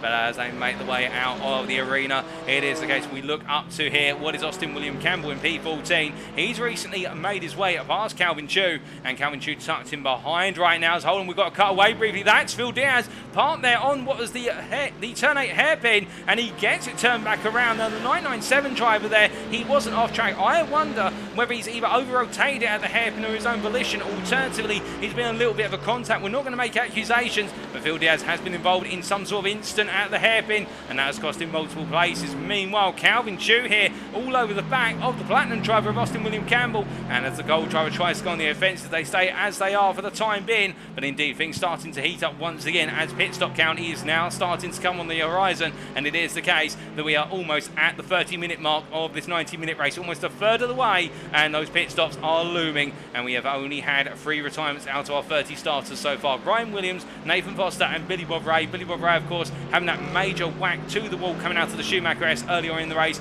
Nathan Foster with difficulties, and Ryan Williams as well not having a happy day to remember. And it is the case that Sherwood and Larson into the pits in the silver class, whereas everybody else continues on the round. So we've got some early stops here. And you can imagine that I think for Sherwood it's the case. After getting track position, he's decided to send it to the pits and then carry on. But speaking of carrying on, we can see here Chris Hitchin. Well, indeed, he used McGurk there very tactically. It is the case that McGurk has found his way past Jason Orr, and now Orr's going to have Hitchin going up the inside into 1. You can see Orr there trying to outbrake his rival into the Yokohama S corner. And as they make the way through turn 1 and into 2, it is the case. The English driver not able to find the move this time for the opening couple of corners, but staying right there in the fight as he makes his way into the inside there for the turn 3 apex, and Orr leaving the door open as both of them there come together in a small bit of netcode contact. The cars didn't rub together, but it's the case that the netcode in the lobby sensed that they were coming together and made it think there was a collision, and as a result you could see that both drivers feeling a little bit of contact, but they've been able to survive it. And as they make the way out of 6 into 7, Hitchin goes in there. I think that was a bit of an opportunistic move from Chris Hitchin. He would argue that the door was open, he sent it, but I think Jason Orr there would argue argue, well, there was no way you're coming from that far back, or at least I didn't anticipate it, and Jason all benefiting there from the contact in terms of the gap, but a very difficult one there. But as they make the way back up to speed right now, indeed, our driver's enthusiastic, and that's the one thing you can't take away from Chris Hitchin there. The enthusiasm is strong, but now he finds himself stuck behind Mark Johnson, who's running in P18, the bronze leader here, who I think, again, if Mark is going to stick to his adage, it will be the case that he will back off out of this and let Hitchin go as soon as is tactically feasible, because he does not want to be involved in any battles other than if it's a bronze driver behind him. And Johnson has been very smart so far. You can see Chris Hitchin all over the back, and he does. He pulls over to the right there on exit of turn number 12 and says to Hitchin, just take the place. I don't want anything to do with P18, as they make the way up towards Vidal. But meanwhile, speaking of making the way up to places, up to the end of the pit lane here, currently being served is Cy Anthony. As we look to the blimp camera, it's pit stop season. You can see a lot of cars coming to the pit lane from this distant view. But as we look down towards where's the track side, Cy Anthony coming on out. But we have a new race leader going right now, and it is, of course, our debutant of Daniel Thomas in the Platinum class here,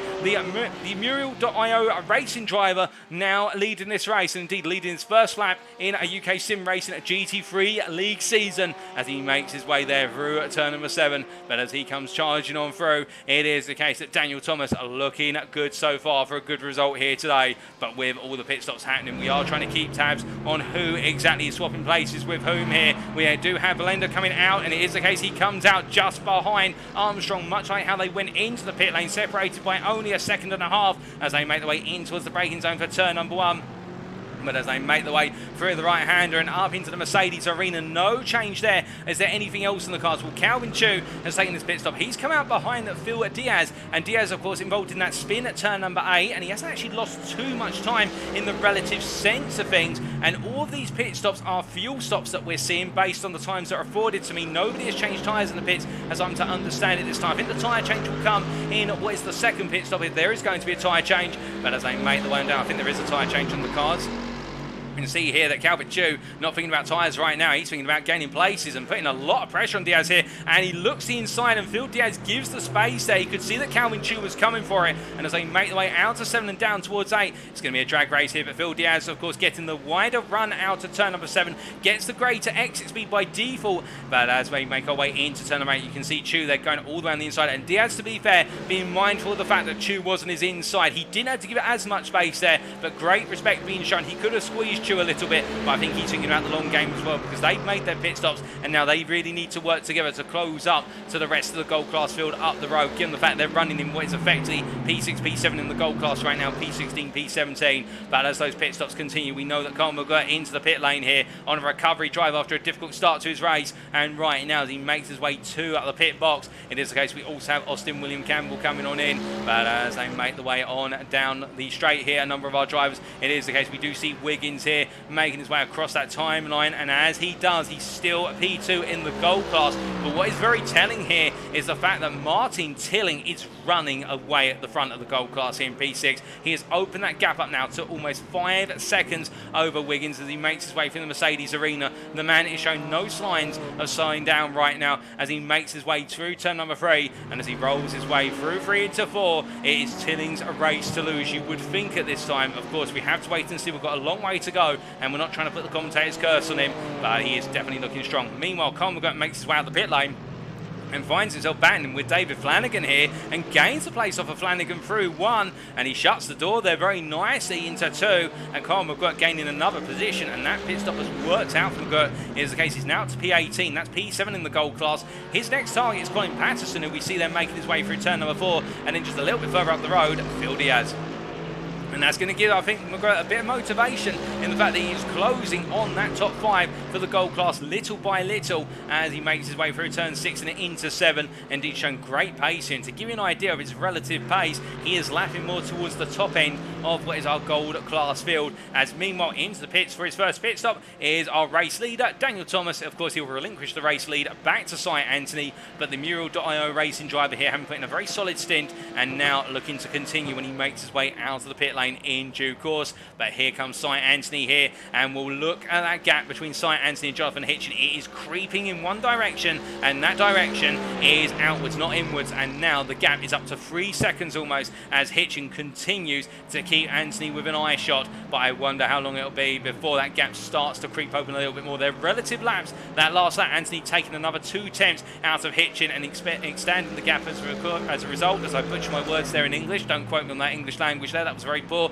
But it is the case that St. Anthony right now demonstrating the nuances of that Mercedes here at the Nürburgring Grand Prix circuit. But as he makes his way out of the Mercedes arena, we look to Darryl Norquette here, and this is a battle that's been building up for some time. We haven't really talked about Darryl Norquette and Sam Congreve since Norquette's battling early on in the race, but right now battling for P3 overall in the Platinum class. Sam Congreve, the leader of the two of them here, has been actually falling back a little bit towards Norquette over the last couple of laps. I think both drivers right now just trying to settle themselves down. Of course, running on tyres that have already seen one stint, the tyres will see another stint now, and as they make their way through turns 6 and 7 here, a bit of tyre preservation will be critical for them to be able to make this stint go as long as possible as they head down towards the hairpin. But speaking of and not preserving the tyres, well, Alan Lever here is going all guns blazing. He's not thinking about preserving the tyres as he looks to battle with Ryan Davies as they make their way to turn 7. He takes a peek to the inside there to turn 7, but I think that was more about intimidation than trying to affect a pass there for Alan Lever. He was trying to scare Davies to outbrake himself into turn 7, thinking that Alan's going all in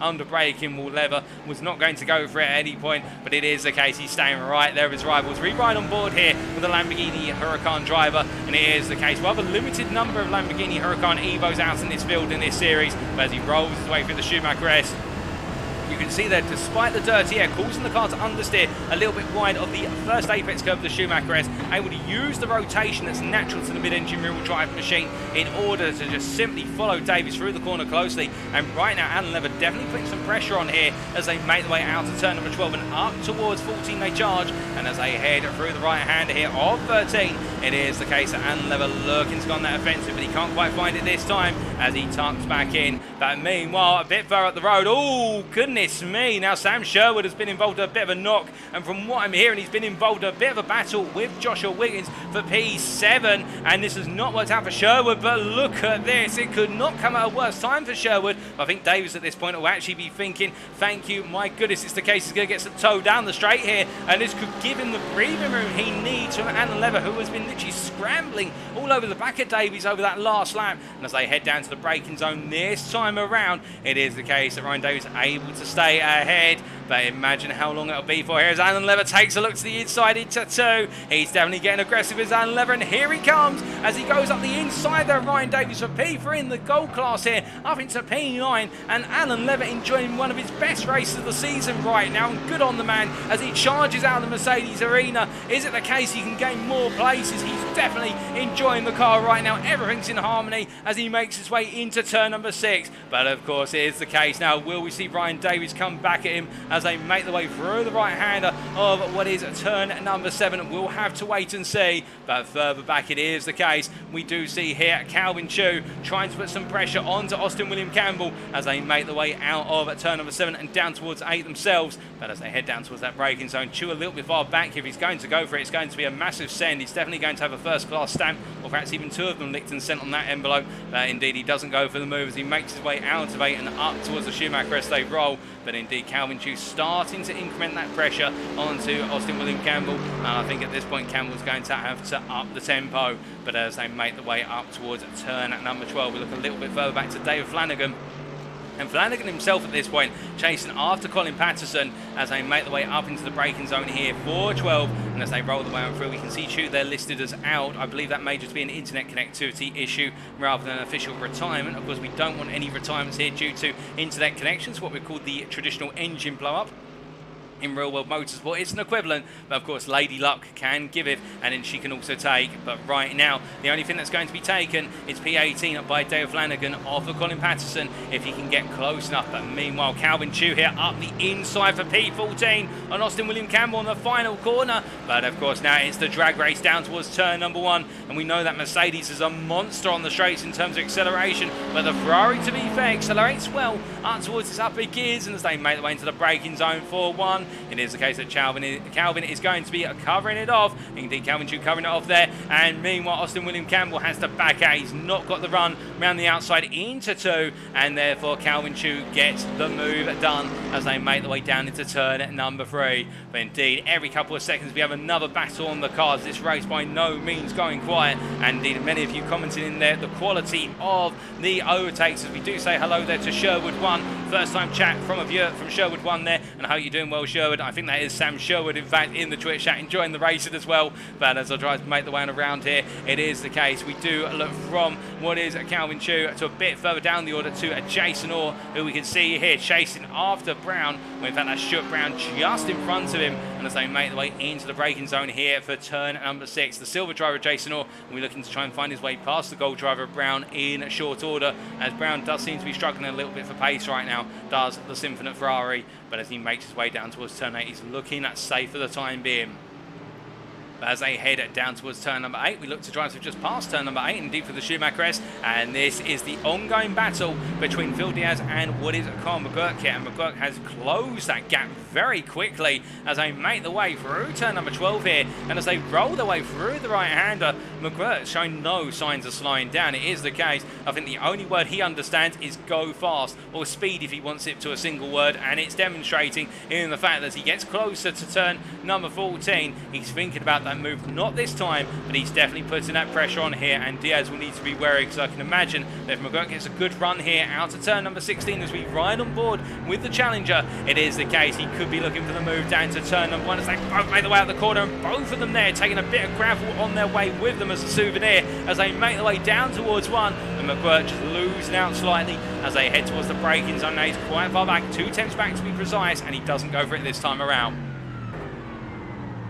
Well, I say that, my goodness, catching the car there, and well, if you're wondering why the car suddenly stepped out on him, some of you with acute hearing may have heard it was the case that he downshifted as he was coming off the brakes, and that caused the car to really lift up on the front end, and well, McGurk, they're catching the car very well, and if he hasn't considered being a fielder in cricket, he may want to, because if he can catch a car like that, he'll be able to catch a ball very easily as well, but keeping on the ball and on his toes. But meanwhile, we see here we've got a driver off by the looks of things. Now we're trying to see who that is off the circuit. I think that's Ryan Davies. Oh my good lord there, and that was a very close moment, very close one I should say, for what was Diaz and McGurk, as well as Davies rejoining the circuit, and in the end trying to get the car back off the circuit with everybody coming on through. And I think Ryan Davies was in a bit of a mincer with regards to turn 6 and 7, a very tricky pair of corners there, to be fair, in the fact the car can become unsettled through that direction change, and Ryan Davies dropping all the way down to P19, but he stays strong and carries on as he makes his way back up to speed into what is the Schumacher S here. But he's lost a lot of places, and he's got a lot of work now,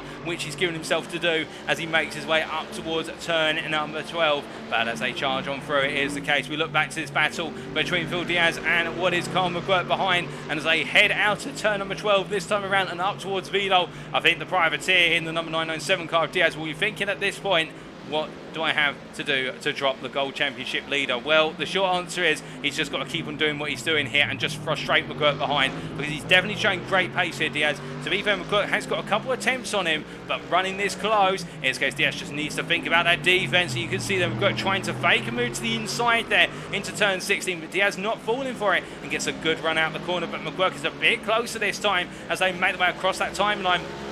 As they charge down towards turn number 1, the roar of the V8 beasts under the hood of those Mercedes roaring on through, and as they come down towards the braking zone for 1, no change again as we get a little bit closer to the halfway point. 44 minutes complete, and it's still the case, 46 minutes to go. Plenty of racing so far here at the Nürburgring Grand Prix circuit, and still more on the cards as Phil Diaz here goes defensive into the Mercedes arena, and as he exits on out here, Carl McGurk definitely trying to keep that pressure on, but no change between them. Although I say that, McGurk getting the better exit, and into turn 6 he goes. He's going to go all in this time, but as he does, it is the case that Diaz there outbraking his rival, and what McGurk's trying to do now is he's trying to get Diaz to come off of that race line to unsettle himself, take some time out of the car, and as they make their way down towards turn 8, you can see the gap has closed up by a tenth through that section, and that temp is critical when you're within 2.5 temps going into this hairpin. If you can exit within 2.5 temps, that means you get a huge run, but not that close a run, my goodness.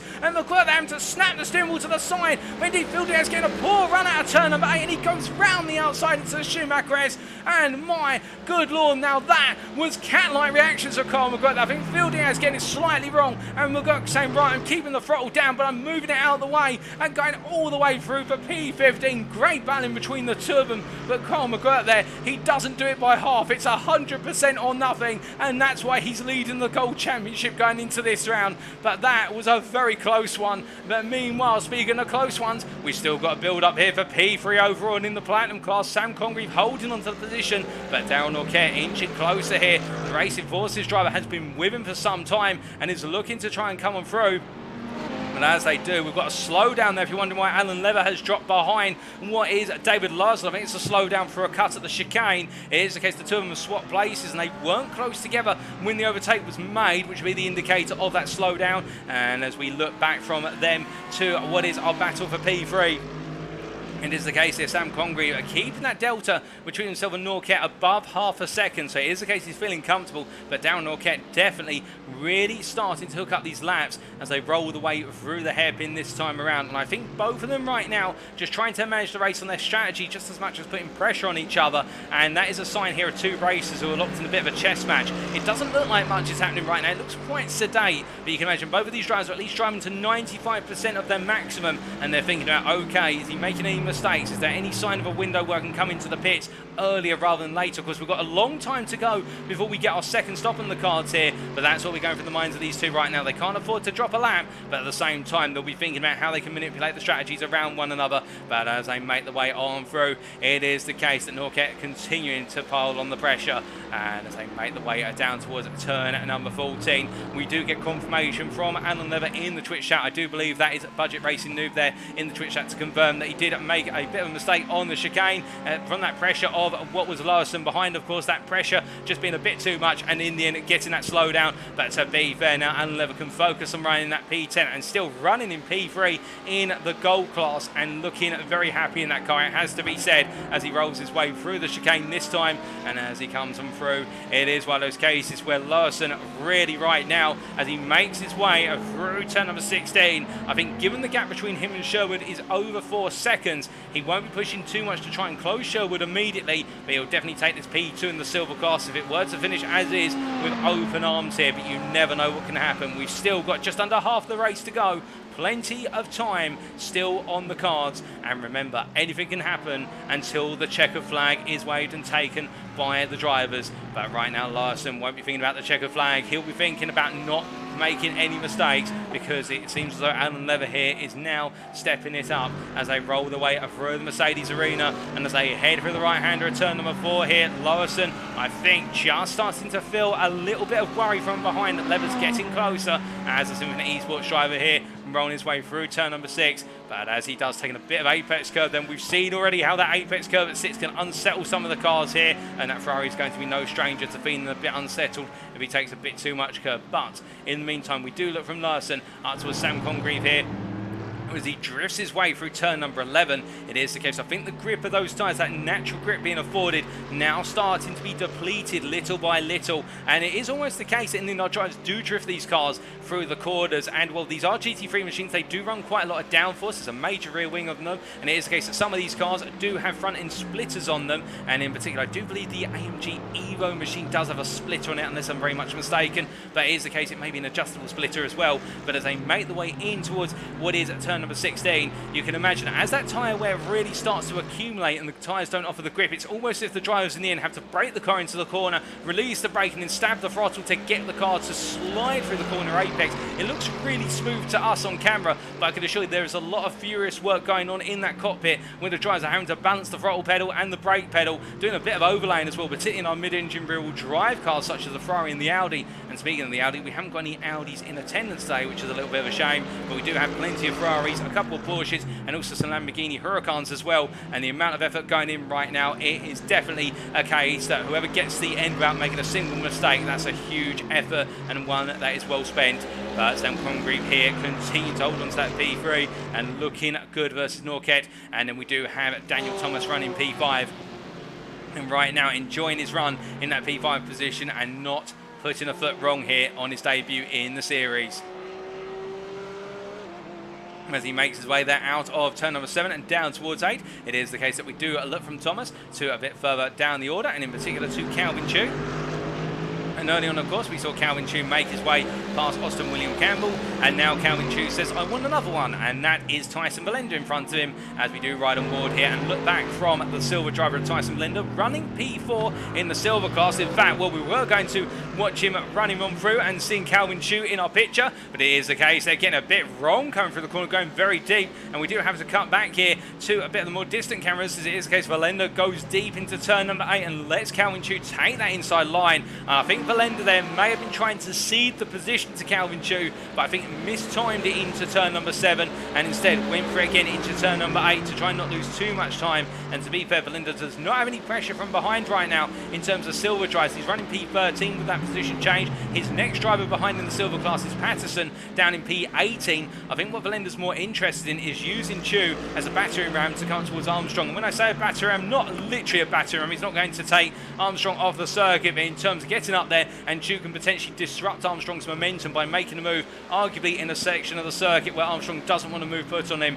and that's what Belenda will want. As we see behind it, Austin William Campbell, oh, goodness me, coming in like a battering ram. We talk about one, and then Austin William Campbell, I think, just coming a bit too hot on the brakes there and sending Belenda around, and both drivers now have to wait for the pack to come on through, and well, Belenda just waiting there very patiently, but that's not the way either of them would have wanted it to happen. But Austin William Campbell just getting a bit wrong on the brakes, and both drivers have paid for it. Meanwhile, as we look from them all the way up to David Larson here, where it is the case that the P9 driver, our second place silver driver, continuing to be chased by Alan Lever here. Well, regardless of how the pass was made initially, it's the case that Alan Lever is not letting him phase him, and right now is continuing to stay right on the back of Larson in the battle for P9. And as they make their way out of the corner, it is the case heading up towards turn number 6. Lever definitely staying very close and looking comfortable in terms of piling on the pressure. But as we look from them to what is Ryan Davies further down the order, Ryan Davies here in P18, of course a driver who's had quite the difficult day so far. It's not gone his way, he's trying to turn things around here. The gold driver running P8 in the gold class, the drivers in front of him are Colin Patterson, the silver driver, and Austin William Campbell in the platinum class. They're both at prime targets for P17 and P16 respectively as they roll away through turn number 7. But Davies definitely trying to keep within arm's reach, as meanwhile we must look from them to a bit further up the road here, and this is Phil Diaz, who has got Flanagan on his rear end. It is the case that Flanagan looking very close here. Dave Flanagan, as they make the way up into the Schumacher S for what for them is the 27th time of asking. And as they roll the way through the high-speed run, it is the case Flanagan thinking about a move here. Can he go for it? No, he has to back off for the time being, but definitely contemplating that move as they make the way through turn number 11, I should say, into 12, and Flanagan looking more and more aggressive with each and every apex made as they head through the right-hander of turn number 13. But as they head through that right-hander and charge up towards what is turn number 14 at this point, up into Velo, we do say hello there in the Twitch chat to Tyson at 31313. And I hope you're doing well, Tyson. I believe that is Tyson Belenda's official Twitch account there. But it is the case that Flanagan here continues to pile on that pressure to Diaz. But Diaz not showing any signs of wilting right now. And that's the one thing you can be guaranteed when it comes to Phil Diaz. He may be under pressure. He may in the end succumb to the pressure, but he shows no signs of that pressure being on him here. Solid driver, the number 997 driver, and trying to hold on to that P14 position right now. And indeed, that P6 in the gold class versus gold rival of Flanagan, who definitely is closing under trail braking into those corners. More comfortable on the brakes is Flanagan at this point in the race.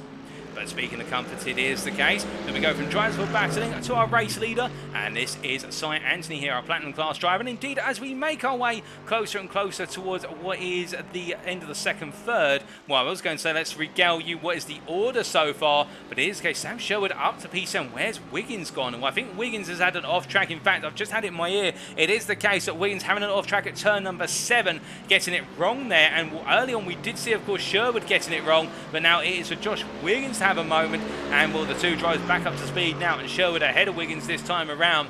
I think it is an appropriate time for us to take you through that order as it currently stands, with just over 30 minutes of racing still on the cards. So as we make our way down towards turn number 1, we focus on Cy Anthony here, the Symphony Esports driver, who took pole position by a huge margin of over half a second in the end, and has led this one so far from start to finish. Looking comfortable, 5 seconds clear of our second place driver of Jonathan Hitchin, the Platinum Class Championship leader going into this round, comfortably in the lead of the class, and well, this P2 would definitely cement his opportunity to take that Platinum Championship crown at least 1 round early, if not 2 rounds early. It is the case, we'll wait for the maths on that, but Hitchin absolutely flying here in second place, and indeed pressing on. Behind him, Sam Congreve in at P3 here, making his way through the Mercedes arena, and the top two, to give you an idea, they are 15 seconds clear of the battle for P3 right now, which is led by Sam Congreve, but Darryl Norquette is squeezing the pressure onto him, corner after corner, lap after lap, as both of the Mercedes drivers here are deadlocked right now in this battle for P3, both in Platinum class and overall.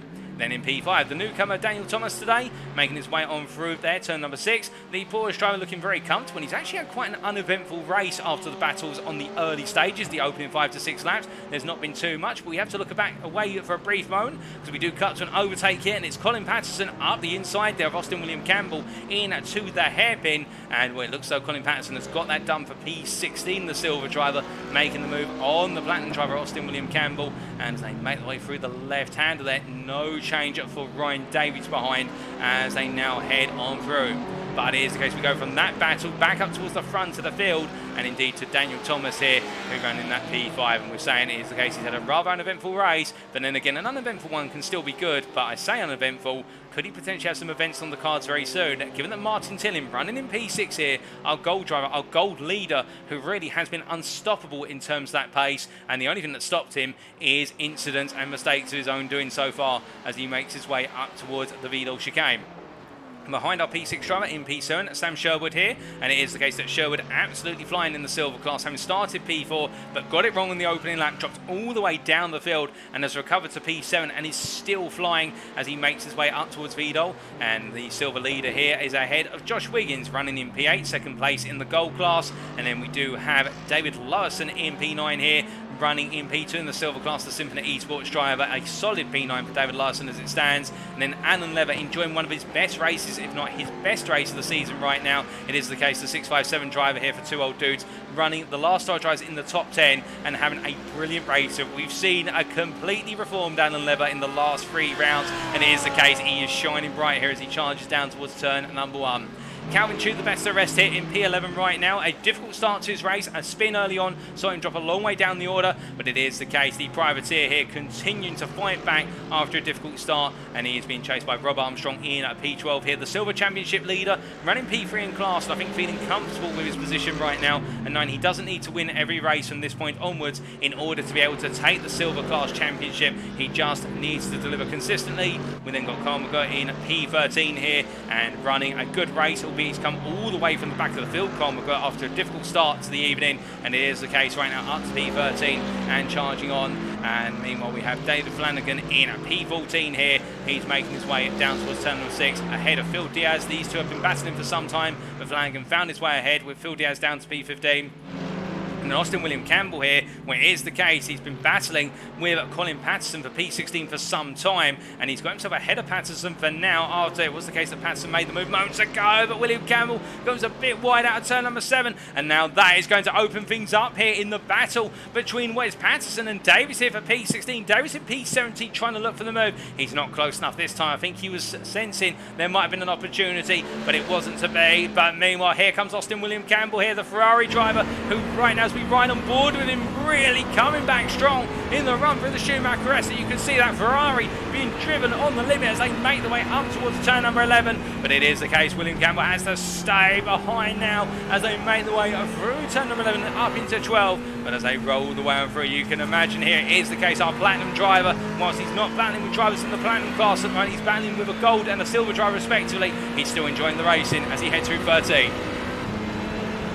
And as he makes his way up towards the turn number 14. It is the case going into the braking zone here. They roll in nose to tail, no change at the moment, as we are hearing that Joshua Wiggins into the pit lane, and I believe it's a jump to the pit lane for Wiggins. Now, we're not sure what's happened to Wiggins, where it's the case that he ran out of fuel before he got to his pit box potentially, or he's had a whack to the wall in the pit lane, but it is the case that Wiggins has lost a lap on the field, and it's a retirement from Wiggins. He's had to come in early, and I think it's the case they've had to retire the car. So RD Simsport losing out on a major result here. What would have been a P2 in the gold class, no doubt. But right now, as the drivers make their way through, Austin William Campbell here trying to find his way into what is the battle for P15.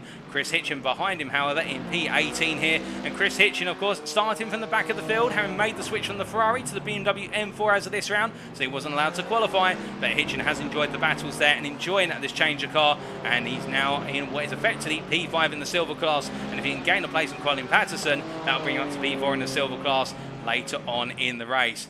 Tyson Melender in at P19, and he was running much further up the order until he was in a bit of a contact with Austin William Campbell at the Vidal chicane, and Melender, I think, absolutely annoyed by that one, given the fact he was running for a podium. But right now he's got to get himself back into the race and forget that, and then completing the top 20 we have Jason Orr here as he makes his way through what is turn number 7. But just before we come to our bronze drivers, it is the case we do look to William Campbell, who makes the move there coming out of turn number 8 versus Ryan Davies. He gets that P16 in the end, and well, say what you will about our Ferrari driver here, he's not backing away from a fight as he makes his way into turn number 11, and we do love to see it as he gains one place. Now, can he go after Colin Patterson as they make the way onwards towards the remainder of the lap? But continuing our gradual run through the order, running in at P21 as we hear that Sam Sherwood's into the pit lane and David Larson as well. They're in for their scheduled stops. It is pit stop season on the cards for stop number 2. Here is your bronze leader, Mark Johnson, who has had perhaps the most sensible race of anyone, not battling anyone unless they're in his class, and that's why he is your bronze leader by a comfortable margin of 27 seconds over Andrew Murray here running in P2. A nice livery on that Ferrari, and in fact that's the first time we've seen that car all broadcast. I do apologise to Andrew Murray for that. He does deserve a little bit of screen time, as do all of our drivers, but it is the case number 172 driver running a good race in P2 in the bronze class. P22, Christian Clark in P23. An early instant for Christian Clark really upset his rhythm, and what could have been a potential fight for the win in the bronze class, he's got a way to go. And then we do have with Stuart Brown here in P24, a difficult race for Stuart Brown, with Darren Sharples running P4 here, and Darren Sharples not quite on the pace today, but I think he was involved in an early instant which sent him down the order. And then we do have James Connolly P26 completing the top 5 of our bronze drivers. Our winner, of course, last time out at Suzuka in the bronze class, but it's not a winning way today as he makes his way out of turn 6 and 7 and down towards 8. But with all that happening, we have got pit stops occurring, and in fact, in terms of pit stops, our race leader is into the pits. Cy Anthony comes on in, as does Jonathan Hitchin. It is the case they've both synchronised their pit stops, and could we see that gap swing the other way? Has some fuel saving been done by Hitchin?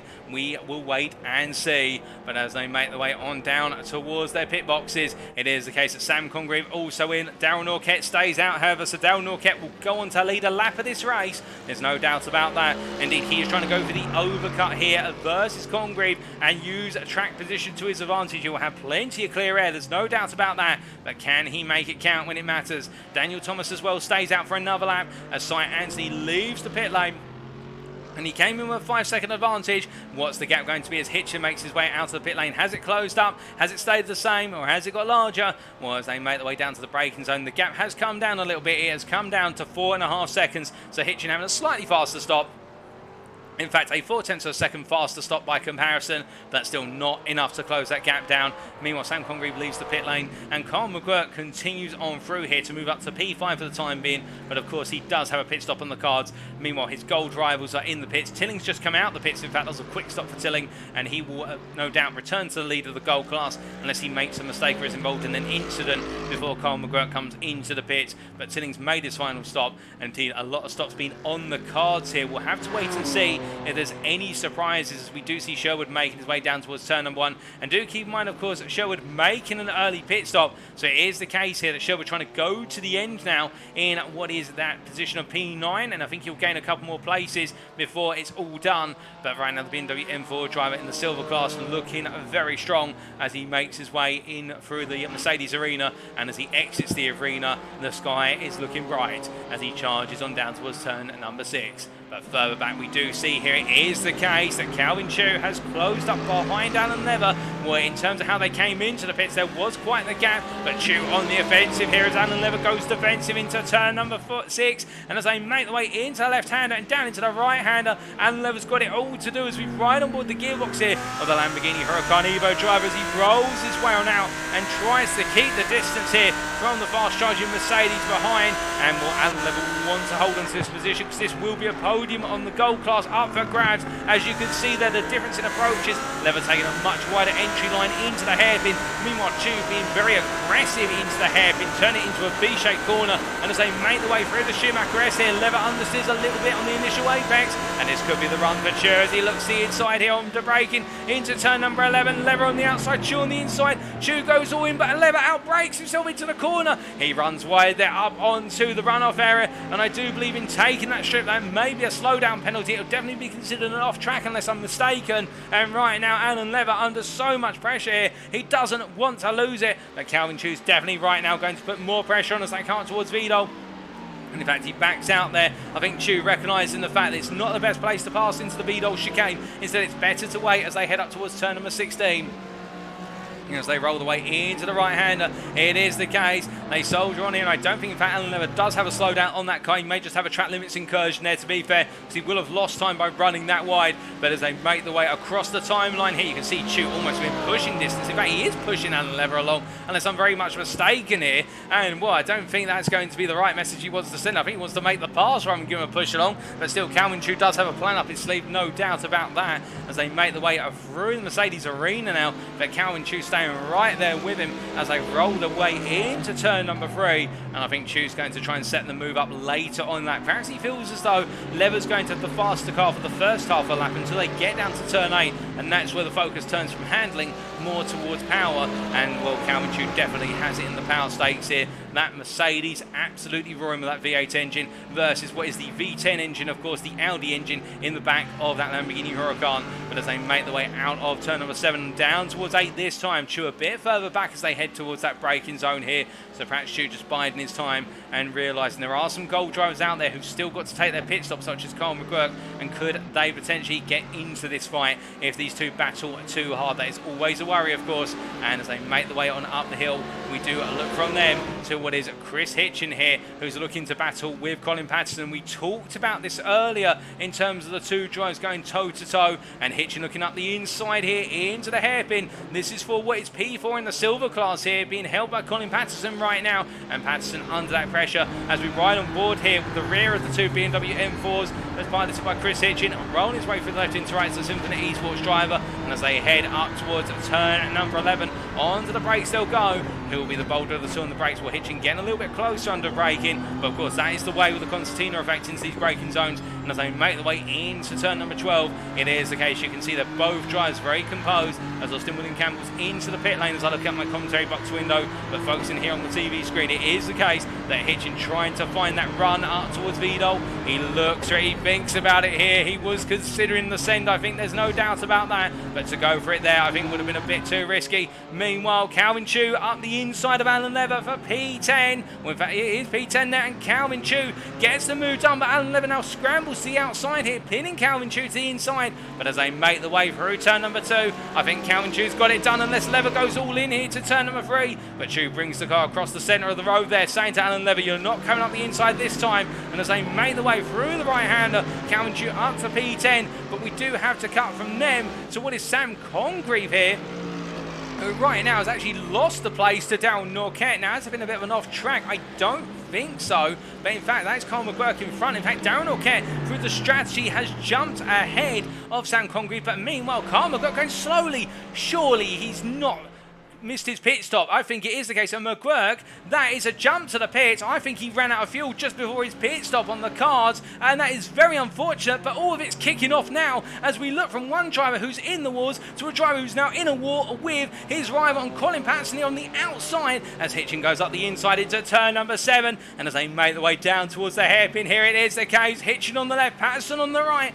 The two BMW drivers battling for P4 in the silver class, what is P15 overall, and Hitchin up the inside there, but now will Patterson come back at him in the charge up towards what is the left-hander of turn number 9, and as they roll the way through the left-hander to right-hander, it is the case. You can see Patterson coming on strong in the charge. He's not giving this up. He's looking to the inside. Hitchin does not go defensive here. I think he feels like he's got out the brakes, but he goes very deep into the corner. He'll return. He'll be on the inside into 12. Now Patterson surely has got to set this up as a cutback run. Coming out of 12 up towards 14. He's got the momentum. It's going to be flat 6 versus flat 6 as they come charging through the right-hander of 13. Charging up towards turn number 14. Patterson peels out to the inside here, and as they make the way up into the corner, it's the case that Hitchin just outbrakes his rival there on the outside, and to be fair, Patterson was going to have to really go deep into the corner to force the move, and as they make the way through the right-hander of turn number 16, it is the case that Chris Hitchin stays ahead for now. After making the move, he's up into P4 in the silver class, and Patterson will try and come back a little bit later on. Flashing his lights there, Patterson,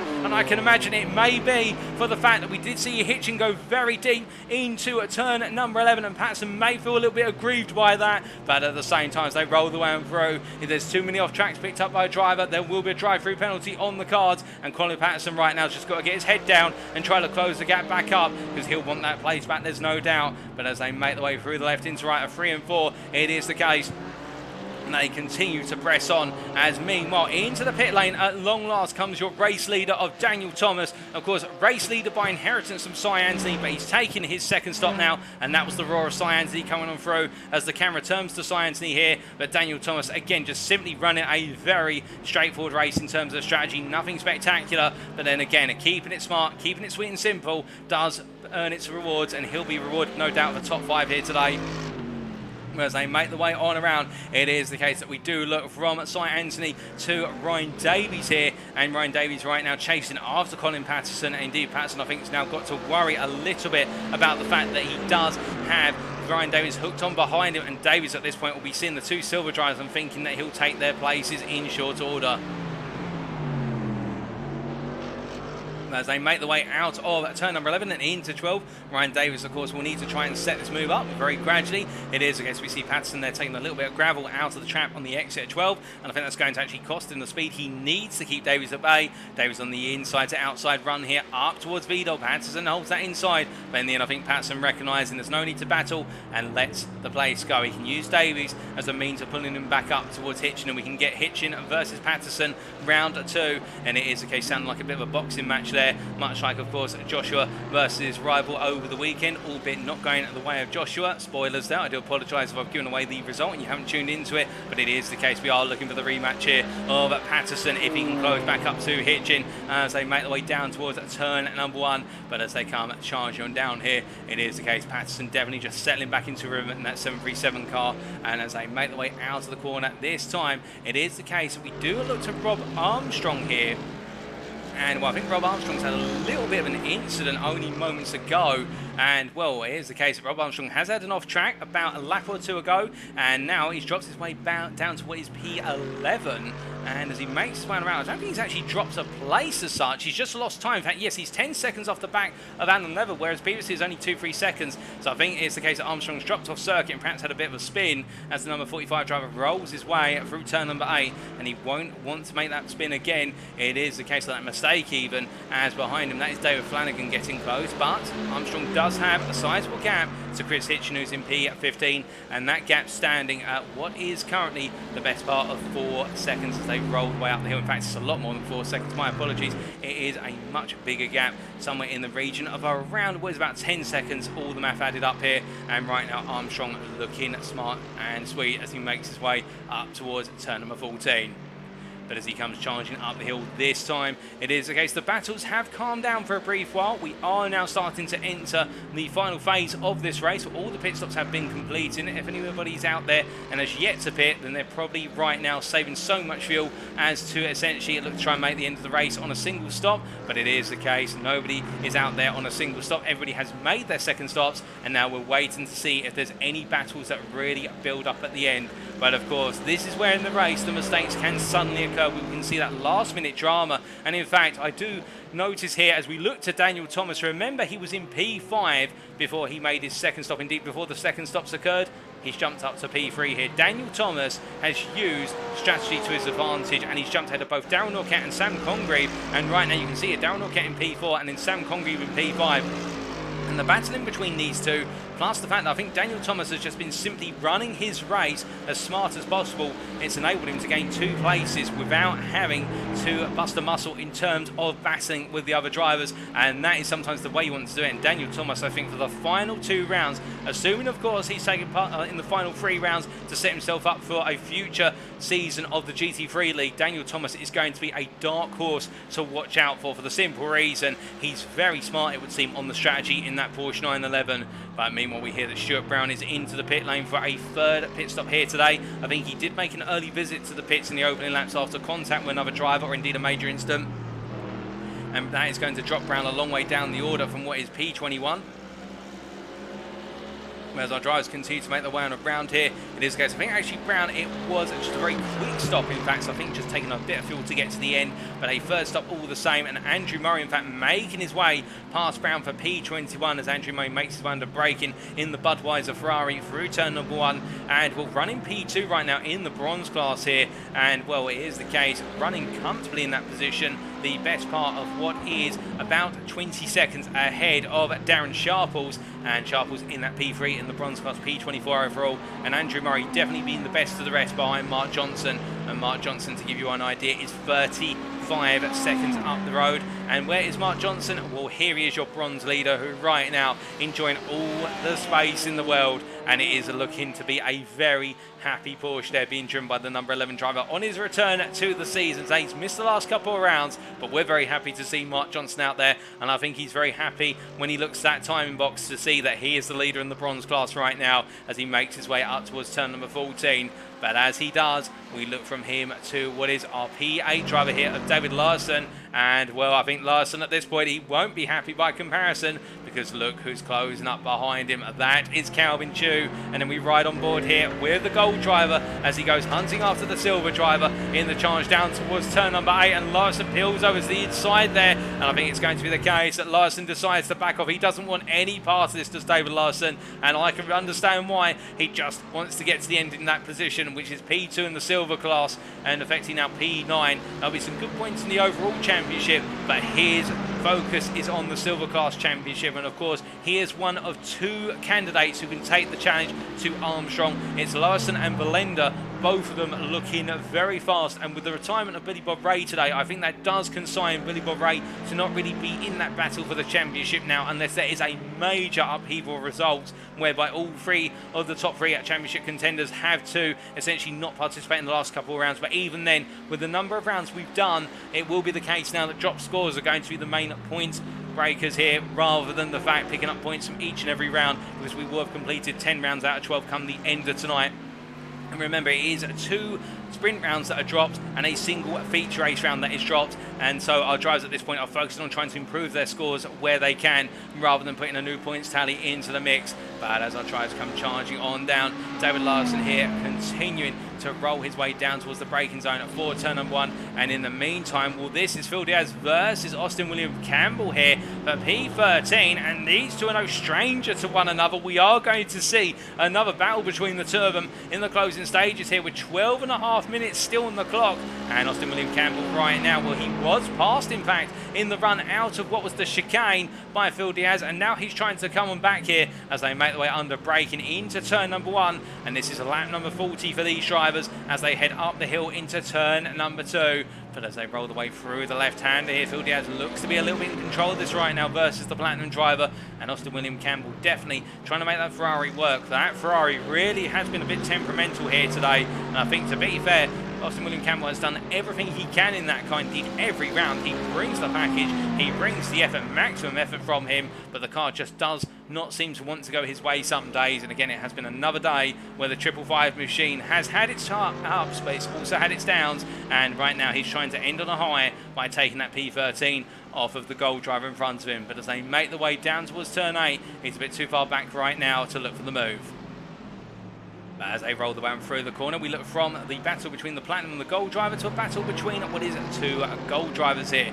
we look at Stuart Brown, and in front of him, that is Carl McGurk. Behind, however, it's a gold driver, albeit a lap ahead, and that is Martin Tilling. And well, the blue flags will be out, but do remember, of course, in GT3 class racing, blue flags don't quite work the same way as they would in Formula 1. But Stuart Brown, there gets a bit closer comfort versus the back of Carl McGurk. And as they make their way into the Mercedes arena here, we ride on board with Stuart Brown, who tries to look for that move. Coming through into turn number 3, getting very close on the brake, and they're very confident on the trail brake now. But you can see the Combat parking on apex as they go over the direction change. Well, Stuart Brown, then she brings the car to the outside there. I think he's decided enough's enough. He's going to let Tilling go and then use Tilling as a means to get back into that fight as they head up into turn number 6 here. But the brief note was just say with regards to blue flags, it is the case that whilst in Formula 1 you'll normally see when a blue flag is waved, the driver who is a lap down, or quote unquote the slower driver, will normally immediately dive out the way. The emphasis in GT3 class racing is more towards the faster driver, or the lead lap driver needs to find their way safely on through, but you will normally see the driver who's a lap down also peel to the side or try to let off into a corner to help. But it is the case the responsibility lies a bit more with the lead driver as they make their way up the hill and as they charge on through. It is the case that Stuart Brown right now hoping that he can use that lead lap driver of Tilling to get back in the fight for P21.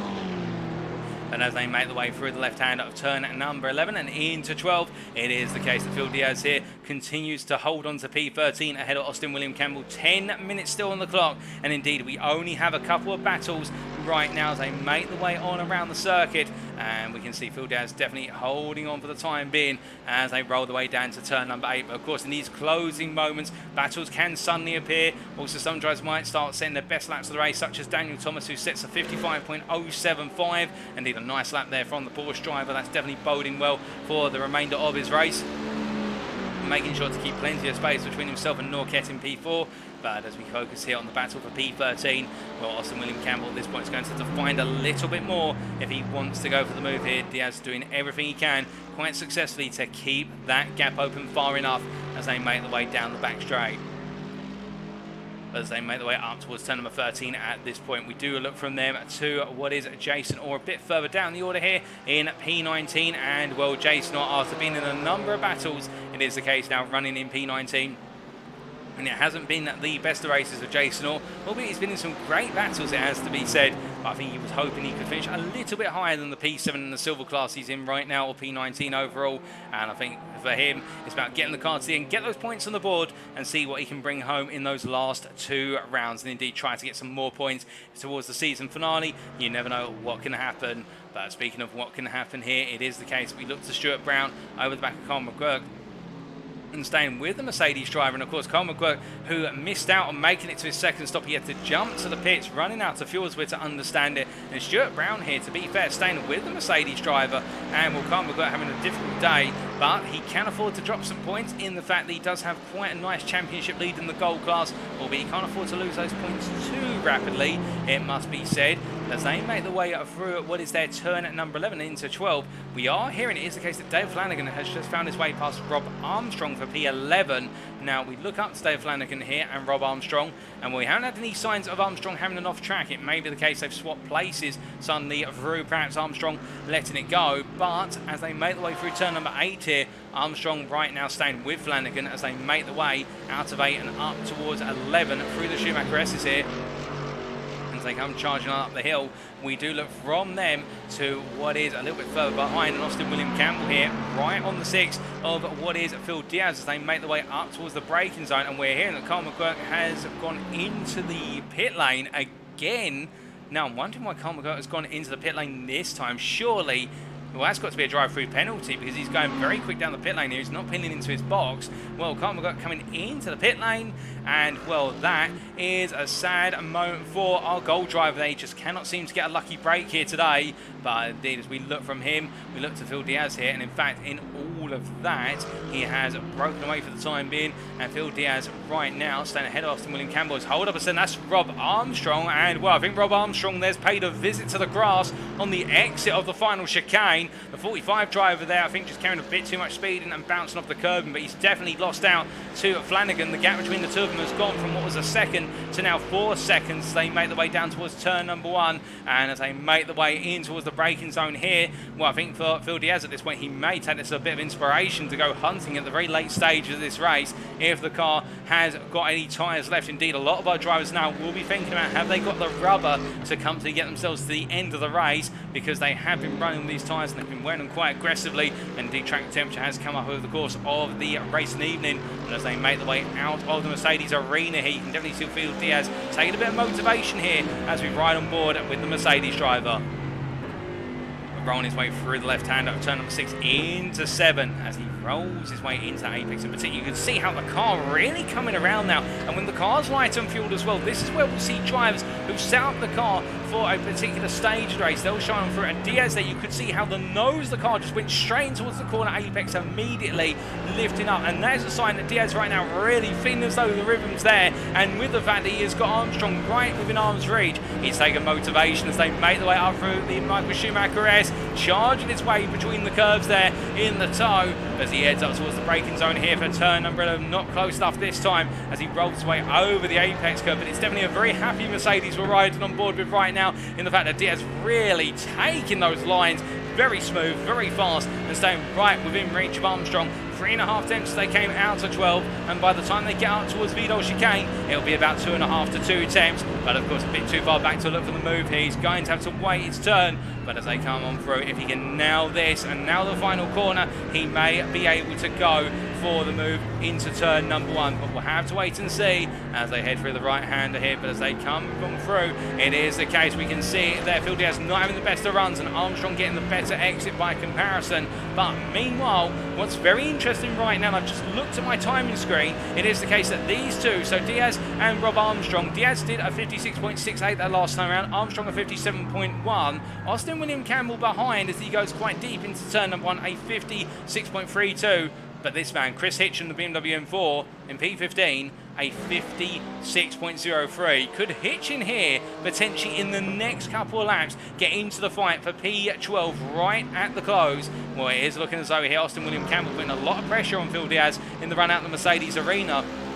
That gap is coming down. Hitchin is flying. Indeed, a number of you there actually spying it in the Twitch chat, and that's a good spot there. You've got great eyes in the fact that it is the case that Chris Hitchin right now closing up to this battle, and I think we could see a last charge from Hitchin to try and potentially sneak a couple more overall places. I'm not sure if he's going to be close enough to go for the move versus Rob Armstrong, but he will be able to take a shot here at Austin William Campbell and Phil Diaz, as meanwhile it is the case that Colin Patterson has found his way past what is there, I believe, Ryan Davies for position up to P16 is Colin Patterson, but he's a bit further back from Hitchin. He is the best part of 8 seconds off the back of Hitchin, and as they make the way out of the hairpin, we look back up to this building battle for P13, as right now Diaz has to try and hold on. In the case he's losing Armstrong, and I think he's now losing a little bit of that rhythm that we were complimenting him on only moments ago, as that Mercedes now snaking a little bit and the tyres are starting to show their age. But as they make the way through turn number 13 here, Hitchin still only 2 seconds off of this battle. And Diaz goes defensive initially, but then thinks better of it, brings the car to the outside into the Vidal chicane here. But Diaz getting a good exit by comparison. Campbell there still with him as they make their way into the final corner. But you can see Hitchin looming more and more threatening with each and every lap turned. But he's got to get a move on. There's not much time left. Our leaders have gone on to what is their 45th lap. And when they come around, I do believe we will have one more lap. We may creep another one in. We may have what is a 47th lap here. It'll be close. But meanwhile, we can see there Diaz has got Austin William Campbell on his inside. Campbell going as late as possible on the brakes. Diaz gives him the space, but this battling will bring Hitchin up even closer. And as they make their way through the Mercedes arena, Austin William Campbell around the outside there into turn number 2, and the Ferrari driver gets P13 back here. But now as they make their way through turn number 3, you can see how much Hitchin has closed up here. And can Austin William Campbell break away from Phil Diaz, or will it be the case they stay within arm's reach once more, and Hitchin has an opportunity to make it a 2-for-1 special right at the closing stage of this race as they come down through 6 and 7. Armstrong has broken away to put 1.5 seconds between the pair, so it is the case we've got more of a battle for P13, run the battle for P12 as they head down towards what is turn number 8. But from them we do look here to the battle for the what is P 4 in the bronze class between James Connolly and Christian Clark. Don't count out the bronze drivers here. They're battling for P25 as we do briefly lose Christian Clark there due to connectivity. But Clark's going to go up the inside here into turn number 6, but he has to back out. And as they roll the way through the left into right, it is the case that James Connolly, I think right now, trying to hold on as Clark is looking aggressive here. But it is the case that it does look as though Clark's made a bit of a ham sandwich of turn 6 and 7 because the gap has opened up quite significantly. And now they've also got the race leader behind. And well, that is not something you really want when you're battling, is the race leader coming on through. And I think Cy Anthony at this point will have a lot of patience given he has a 7.5 second lead over Jonathan Hitchin. But at the same time, I think he'll also want these guys to respect the fact he will be coming through eventually, albeit right now Cy Anthony on what is his 56th lap, and he will be getting a 57th lap in. And Will Connolly at this point will be hoping, come on Anthony, just disrupt Clark's momentum. There's a bit of contact between the two of them, and well, you can see Clark they're backing off and Connolly staying to the left as Cy Anthony makes his way up the inside, but that could have gone very differently. But to be fair, both our bronze drivers, despite the contact, showing a lot of respect for the race leader and letting Cy Anthony go on through before they continue their battle with only one more lap to go after this one. As they roll their way through the chicane this time around. Here comes Cy Anthony then into the final corner. He'll go round here to start lap number 47, the final lap, and with an advantage of 10 seconds over Jonathan Hitchin. The man is on manifest destiny to take the win. He's only got to bring it around one more time. But meanwhile, we look back to this battle here for P4 in the bronze class, P25 overall, and Connolly right now defending into turn number 1. And as he heads through the right-hander into left-hander here, you can see how the 46 driver having to do everything he can to try and keep it at bay as they roll the way down through the corner and into turn number 3. Clark staying with him, but not close enough to try and affect the pass. Right on board the gearbox here of Connolly all the way through. It may be a place that's a long way down the order, but to these guys, it feels like they're battling for the top 10 because it is their top 10, it is their top 5. And as they make the way out of the arena up towards turn number 6, no change for that. And in fact, Clark not as close this time as they roll through, but Clark takes a little bit of a sniff to the inside here, and Connolly gets caught out braking himself into turn 7. I think Connolly there wondering whether Clark was going to go all in on the brakes, and as they make the way down towards the hairpin, Connolly ahead right now. All Connolly needs to do is focus on hooking up these corners as we see Clark there looking ever menacingly in towards the inside of each corner, trying to get Connolly to make a mistake, but Connolly's not letting himself be two-phased right now as they head through the Schumacher S. They charge through the left into right, and as they head all the way up towards what is turn number 11, it is the case right now. Connolly looks safe for the time being. We hear that Ryan Davies has found his way past Colin Patterson further up the road, but meanwhile, speaking of further up the road, as this battle for P25 rages on, we have to look to a little bit further ahead of it, and that is Cy Anthony here, who as he makes his way up towards the final couple of corners, it is the case that Cy Anthony has led this one from the start, and well, he has not put a single foot wrong, it has to be said. And as he heads into the final corner, well, it is the case the number 27 driver has had a flawless day, and he'll come to the line, your race winner overall and in the platinum class for Symphony Esports. A brilliant drive from Cy Anthony, and then it will be Jonathan Hitchin who will come on through very shortly to take P2 overall and in the platinum class here. Behind him, that is Mark Johnson, who takes the win in the bronze class, P20 overall. A brilliant drive nose to tail from what was Mark Johnson there, and then Daniel Thomas will complete the top 3 overall and in the platinum class. We've still got more winners to come on through. Our next driver will be Darren Orkett, P4, as he comes across that line, and a great race between him and Sam Congreve, who comes home P5 in the end. But behind Congreve, here comes Martin Tillin, and he's happy because he crosses the line, your gold winner in P6 overall, ahead of your silver winner, who makes his way right now through the final couple of corners, where it is the case that Sam Sherwood has literally flown, albeit he's had to make an absolutely difficult race out of what should have been straightforward. Starting P4, he's recovered to P7, but in the end, Sam Sherwood is your winner in the silver class there,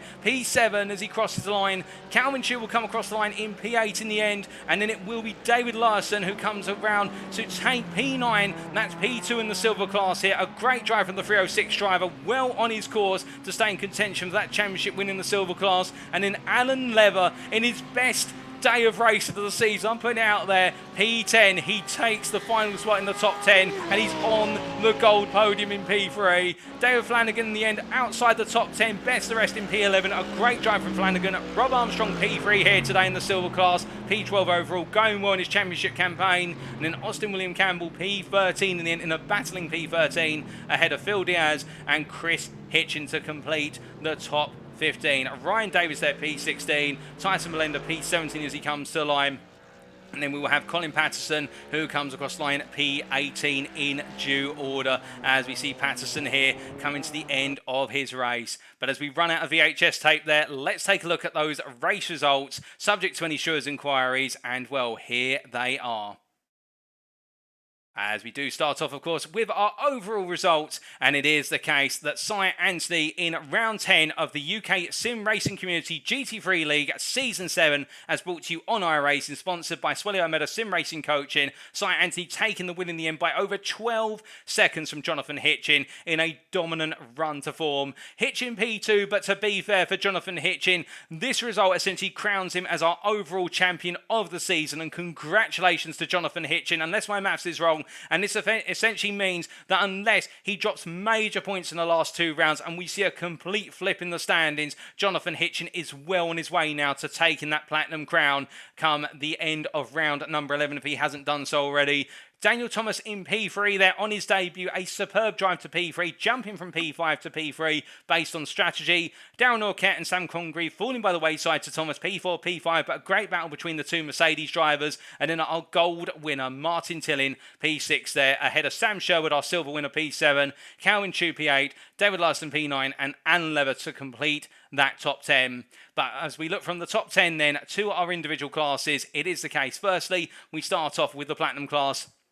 And we're a limited platinum field here today, and we get that top 5 as we mentioned previously, and Austin William Campbell, P6 there, away down, but to be fair, batting through and through for Austin William Campbell and coming home in that P6 position. And then as we look to the gold class, it is the case, taking through that gold class, Martin Tillin taking the win in the end by 25.5 seconds ahead of Calvin Chu, who in turn taking that P2 ahead of Alan Lever by 14 seconds. But to be fair, a brilliant gold podium. All 3 drivers up there worked for it. There's no doubt about that. And that's not to take away from the rest of the gold class. But indeed, Tillin having a very strong race. Calvin Chu having a battling race through and through. And Alan Lever having to dig deep to find that P3 ahead of David Flanagan P4. Phil Diaz P5. And Phil Diaz in that P5, to be fair, a hard-fought P5 and well earned ahead of Ryan Davies, Stuart Brown at P7, Carl McGirt P8 in a disastrous strategy today for Carl McGirt, just could not hook up the strategy. Josh Wiggins P9 with that unfortunate retirement for RD Simsport, 17 laps from the end, and Nathan Foster P10 with that very early retirement, which is unfortunate for him as that will damage his championship hopes, there's no doubt about that. Then looking to the silver class, it is the case. In a battling silver class, Sam Sherwood taking the win by 15 seconds in the end ahead of David Larson. Larson bringing home that P2 and Rob Armstrong completing the silver podium P3. And Armstrong at this point, I think, playing a bit more of the professor role, much like the legendary Alain Prost, which is to simply finish within that arm's reach of his championship rivals and get the key points on the board to make sure he stays championship leader. But a great drive from Armstrong, much like Larson, and Chris Hitchin P4, beating Colin Patterson, beating Tyson Valenda as well. Valenda completes the top 5 in what could have been a potential podium for him if it were not for the contact with Austin William Campbell earlier on in the race. Unfortunate, but that's the way it goes sometimes. Colin Patterson P6, Jason Orr P7, Ryan Williams P8, and then that very unfortunate early retirement for both Williams and also Billy Bouvray on the opening laps for Billy Bouvray, and that is a disastrous day for TGC Racing of Williams and Ray. But as we look from them to finally our bronze class, it is the case in the bronze class here.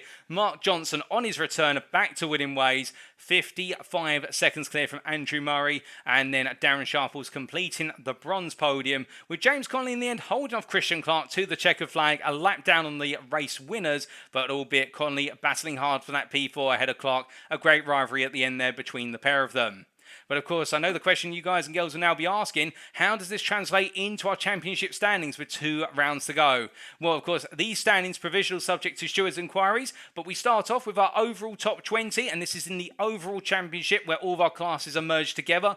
And we can see that Jonathan Hitchin on 148.5 points now is essentially crowned our championship winner in the overall championship. His lead is now unassailable with drop rounds in effect, and congratulations to Jonathan Hitchin for a dominant run over the course of the season. He's still got 2 rounds to go, and you can imagine that Hitchin will still turn up and give it his all because he'll want to put as many wins as possible into his pocket, but really has been the driver to beat all season. Cy Anthony with that win today, taking 34 points now to 74 points, creeps ahead of Sam Congreve there into P2, and it's a battle between them now for the best of the rest. And Carl McGuirk there with that difficult day at the Nürburgring, dropping to P4 and 57.5 points. And then we do have Nathan Foster completing the top 5 there with a retirement, meaning he has not been able to close that gap to McGuirk as much as he perhaps would like. But of course, Foster retiring ahead of McGuirk. If it had been the other way round, you can imagine Foster would have been kicking himself for it. Darren O'Connor P6 with a great result there, moving him up into that P6 position. James Armstrong there, well, it is the case in P7 ahead of what is James Acklam. And then we do have Damien Lovett and Will Mason, and they complete your top 10, albeit it is the case we have Austin William Campbell, the best of the rest there in that P11 position, and 19 points with Daniel Thomas and Oliver Fennell in P13, and then Alistair Kirk, Xander Hill, Martin Tillin, Chris Constable, Dominic Roberts, Joshua Pratt and Stephen Kennedy complete that top 20. But now, more importantly, we come onto the individual classes. And in the Platinum class, we can see there, with an advantage that stands at 71 points, Jonathan Hitchin effectively now, he would need a complete upset. And I think that 71-point advantage, in fact, means he is your Platinum champion now in the Platinum class. And congratulations to him if we've crowned him champion come the end of this round, because he has really put in a stellar performance and really demonstrated the pace of that McLaren in his capable hands. Cy Anthony now only what is 1.5 points ahead of Sam Congreve there, and the rivalry between the two in the battle for P2 is only intensifying. It's going to go down to the wire, there's no doubt about that, the two Mercedes drivers. And then Darren Norquette moves up to P4 on 60 points. We now Austin William Campbell and Alexander Hill both joint on 41.5 points, but Campbell ahead based on result count back in P5. And Damien Lovett in P7, the Audi driver not in attendance today, still 3 points ahead of James Acklam and Will Mason, who are in P8 and P9 respectively. And then Alistair Kirk completing the top 10 there on 33 points ahead of Stephen Kennedy.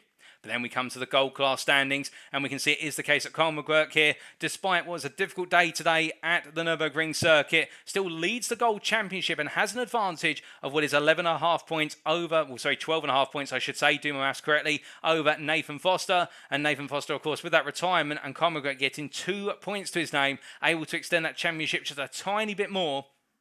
But where the critical part now comes in is that Martin Tillin, with that performance, now moving up to P3 and a closing P3 to our second place driver. If Tillin can put in 2 more splendid results, he may just find himself battling to be in P2 or perhaps even for the championship when he has an outsider's chance going into the final 2 rounds.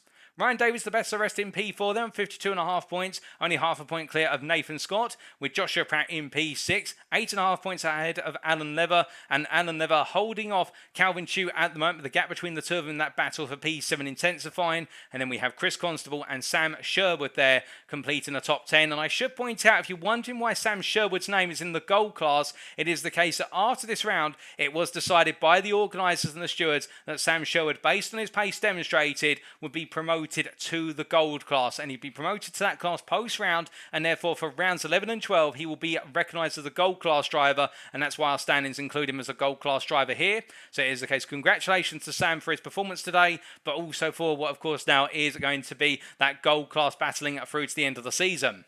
Joe Newman there, the best of the rest outside the top 10 in P11 on 21 points, ahead of Stephen Masters based on result countback. We then come to the silver class standings, and we can see that Rob Armstrong continues to lead. And, well, it is the case. We don't quite have the margin there. That seems to have fallen off our table. But Rob Armstrong continues to lead in a championship battle that is ever closing. And, well, it is the case there, as we do try to give you an idea of the numbers between our drivers. And I do apologise, that's just a slight technical hitch with regards to the way we've brought those points together. But it is the case in those silver standings. I can confirm for you that Rob Armstrong leading at the moment by what is 12.5 points over over David Larson, and David Larson in return only holding onto that P2 by 5 points over Tyson Valenda. And you can imagine that Valenda today, if he had not been involved in that incident earlier on, it would have been the case. He'd be right up there close between Armstrong and Larson, but he's still with a chance. And also keep your eyes on for Chris Hitchin, who with that change to the BMW as of this round, on 80 points as it currently stands in P4, ahead of Colin Patterson, who on 70 points in P5 there is 4 points clear of Billy Bob Ray in P6. Ryan Williams there on 52.5 points, still in P7, and he has an advantage over Jason Orr there, which is now in the region of what is 18 points, and it is the case. Jason Orr on 34.5 points in P8, ahead of Joseph Mamanis in P9 on 29.5, and Matthias Becerra on 26.5, completing the top 10. Liam Murray, the best of the rest there in P11. And as we come onto the bronze class standings, last but not least, it is the case we can see here that Oscar Rocha in the lead at the moment, and not in attendance today, on what is 128 points, and holding on by what is a 9.5 point margin now from Darren Sharples. And look at this, how the bronze class is coming full circle, being very close at the start of the season, but it is all coming back together now right at the end, and Sharples and Johnson and Connolly are all within reach of Oscar Rocha. And with that performance today, Mark Johnson jumps back into P3 by 0.5 point over Connolly, but you can imagine they'll all be gunning for Rocha for the last 2 rounds. And then Andrew Murray is the best of the rest in P5 on 53.5 points. Christian Clark P6 there ahead of Mark Cadmore, and then we have Tom Farrell, Kevin Wesley Burke and Matthew Routledge completing the bronze top 10. But with that, ladies and gentlemen, it is now time for us to wrap up. Thank you so very much for watching. And if you did enjoy tonight's broadcast and you enjoyed the racing throughout and you want to know more about the UK sim racing community, and we did see there in the chat from Diego Krug in particular, is this championship exclusive to UK drivers? Not as I'm to understand it. It is the case. We do have drivers around the world. Indeed, we have had drivers from Brazil. We've had drivers from the United States and everywhere in between taking part. It is the case that if you do head to our official website at uksimracing.co.uk, you can find out more. And if you are interested in competing in this series, another series, or a future season of a given series, all of our information is there on the UK Sim Racing website. Alternatively, if you do want to check out our Twitter, you can always go to twitter.com/UK Sim Racing _ to find out the latest updates on our Twitter page. And on top of that, we'd like to say a big thank you as always to our affiliates, starting of course with our sponsor for this series, Swello Ameda Sim Racing Coaching, and of course the URL there for his YouTube page, and it is the case our sponsor and also the #1 place to go to if you're looking to up your racing in iRacing with dedicated coaching sessions. And also we do need to give a shout out to our affiliate of Race Anywhere. Race Anywhere is the provider of curated sim racing equipment, aiming to only stock products that represent excellent value for the sim racing community. And last but not least, we must give a shout out to our affiliate of Demon Tweaks, our latest affiliate at UK Sim Racing, who is the provider of the most complete and innovative motorsport product range available worldwide for real world motorsport. No matter what your level or discipline, Demon Tweets could help drive you to realise your motorsport ambitions. And speaking of realising ambitions, it is the case we have only got 2 rounds to go, and our drivers will be packing up their bags and making their way back to the United States of America for the Mid-Ohio Sports Car Course, I should say, mincing my words. The racing will happen on Sunday, the 28th of August. We'll bring it to you as if it were live on Monday, the 29th of August. And in the penultimate round, the final sprint race of the season, who will come out on top? That will be the big question. We will have to wait and see. But the championship battles in the gold, the silver and the bronze class are intensifying, and indeed it could go any which way come the finish. But with that, ladies and gentlemen, we have been UK Sim Racing. I've been your host, Paul TX141 Walsh, also known as Britain of Spit. And until next time, remember to stay safe, stay well, stay smiling, but most importantly, remember to stay on track. Good night.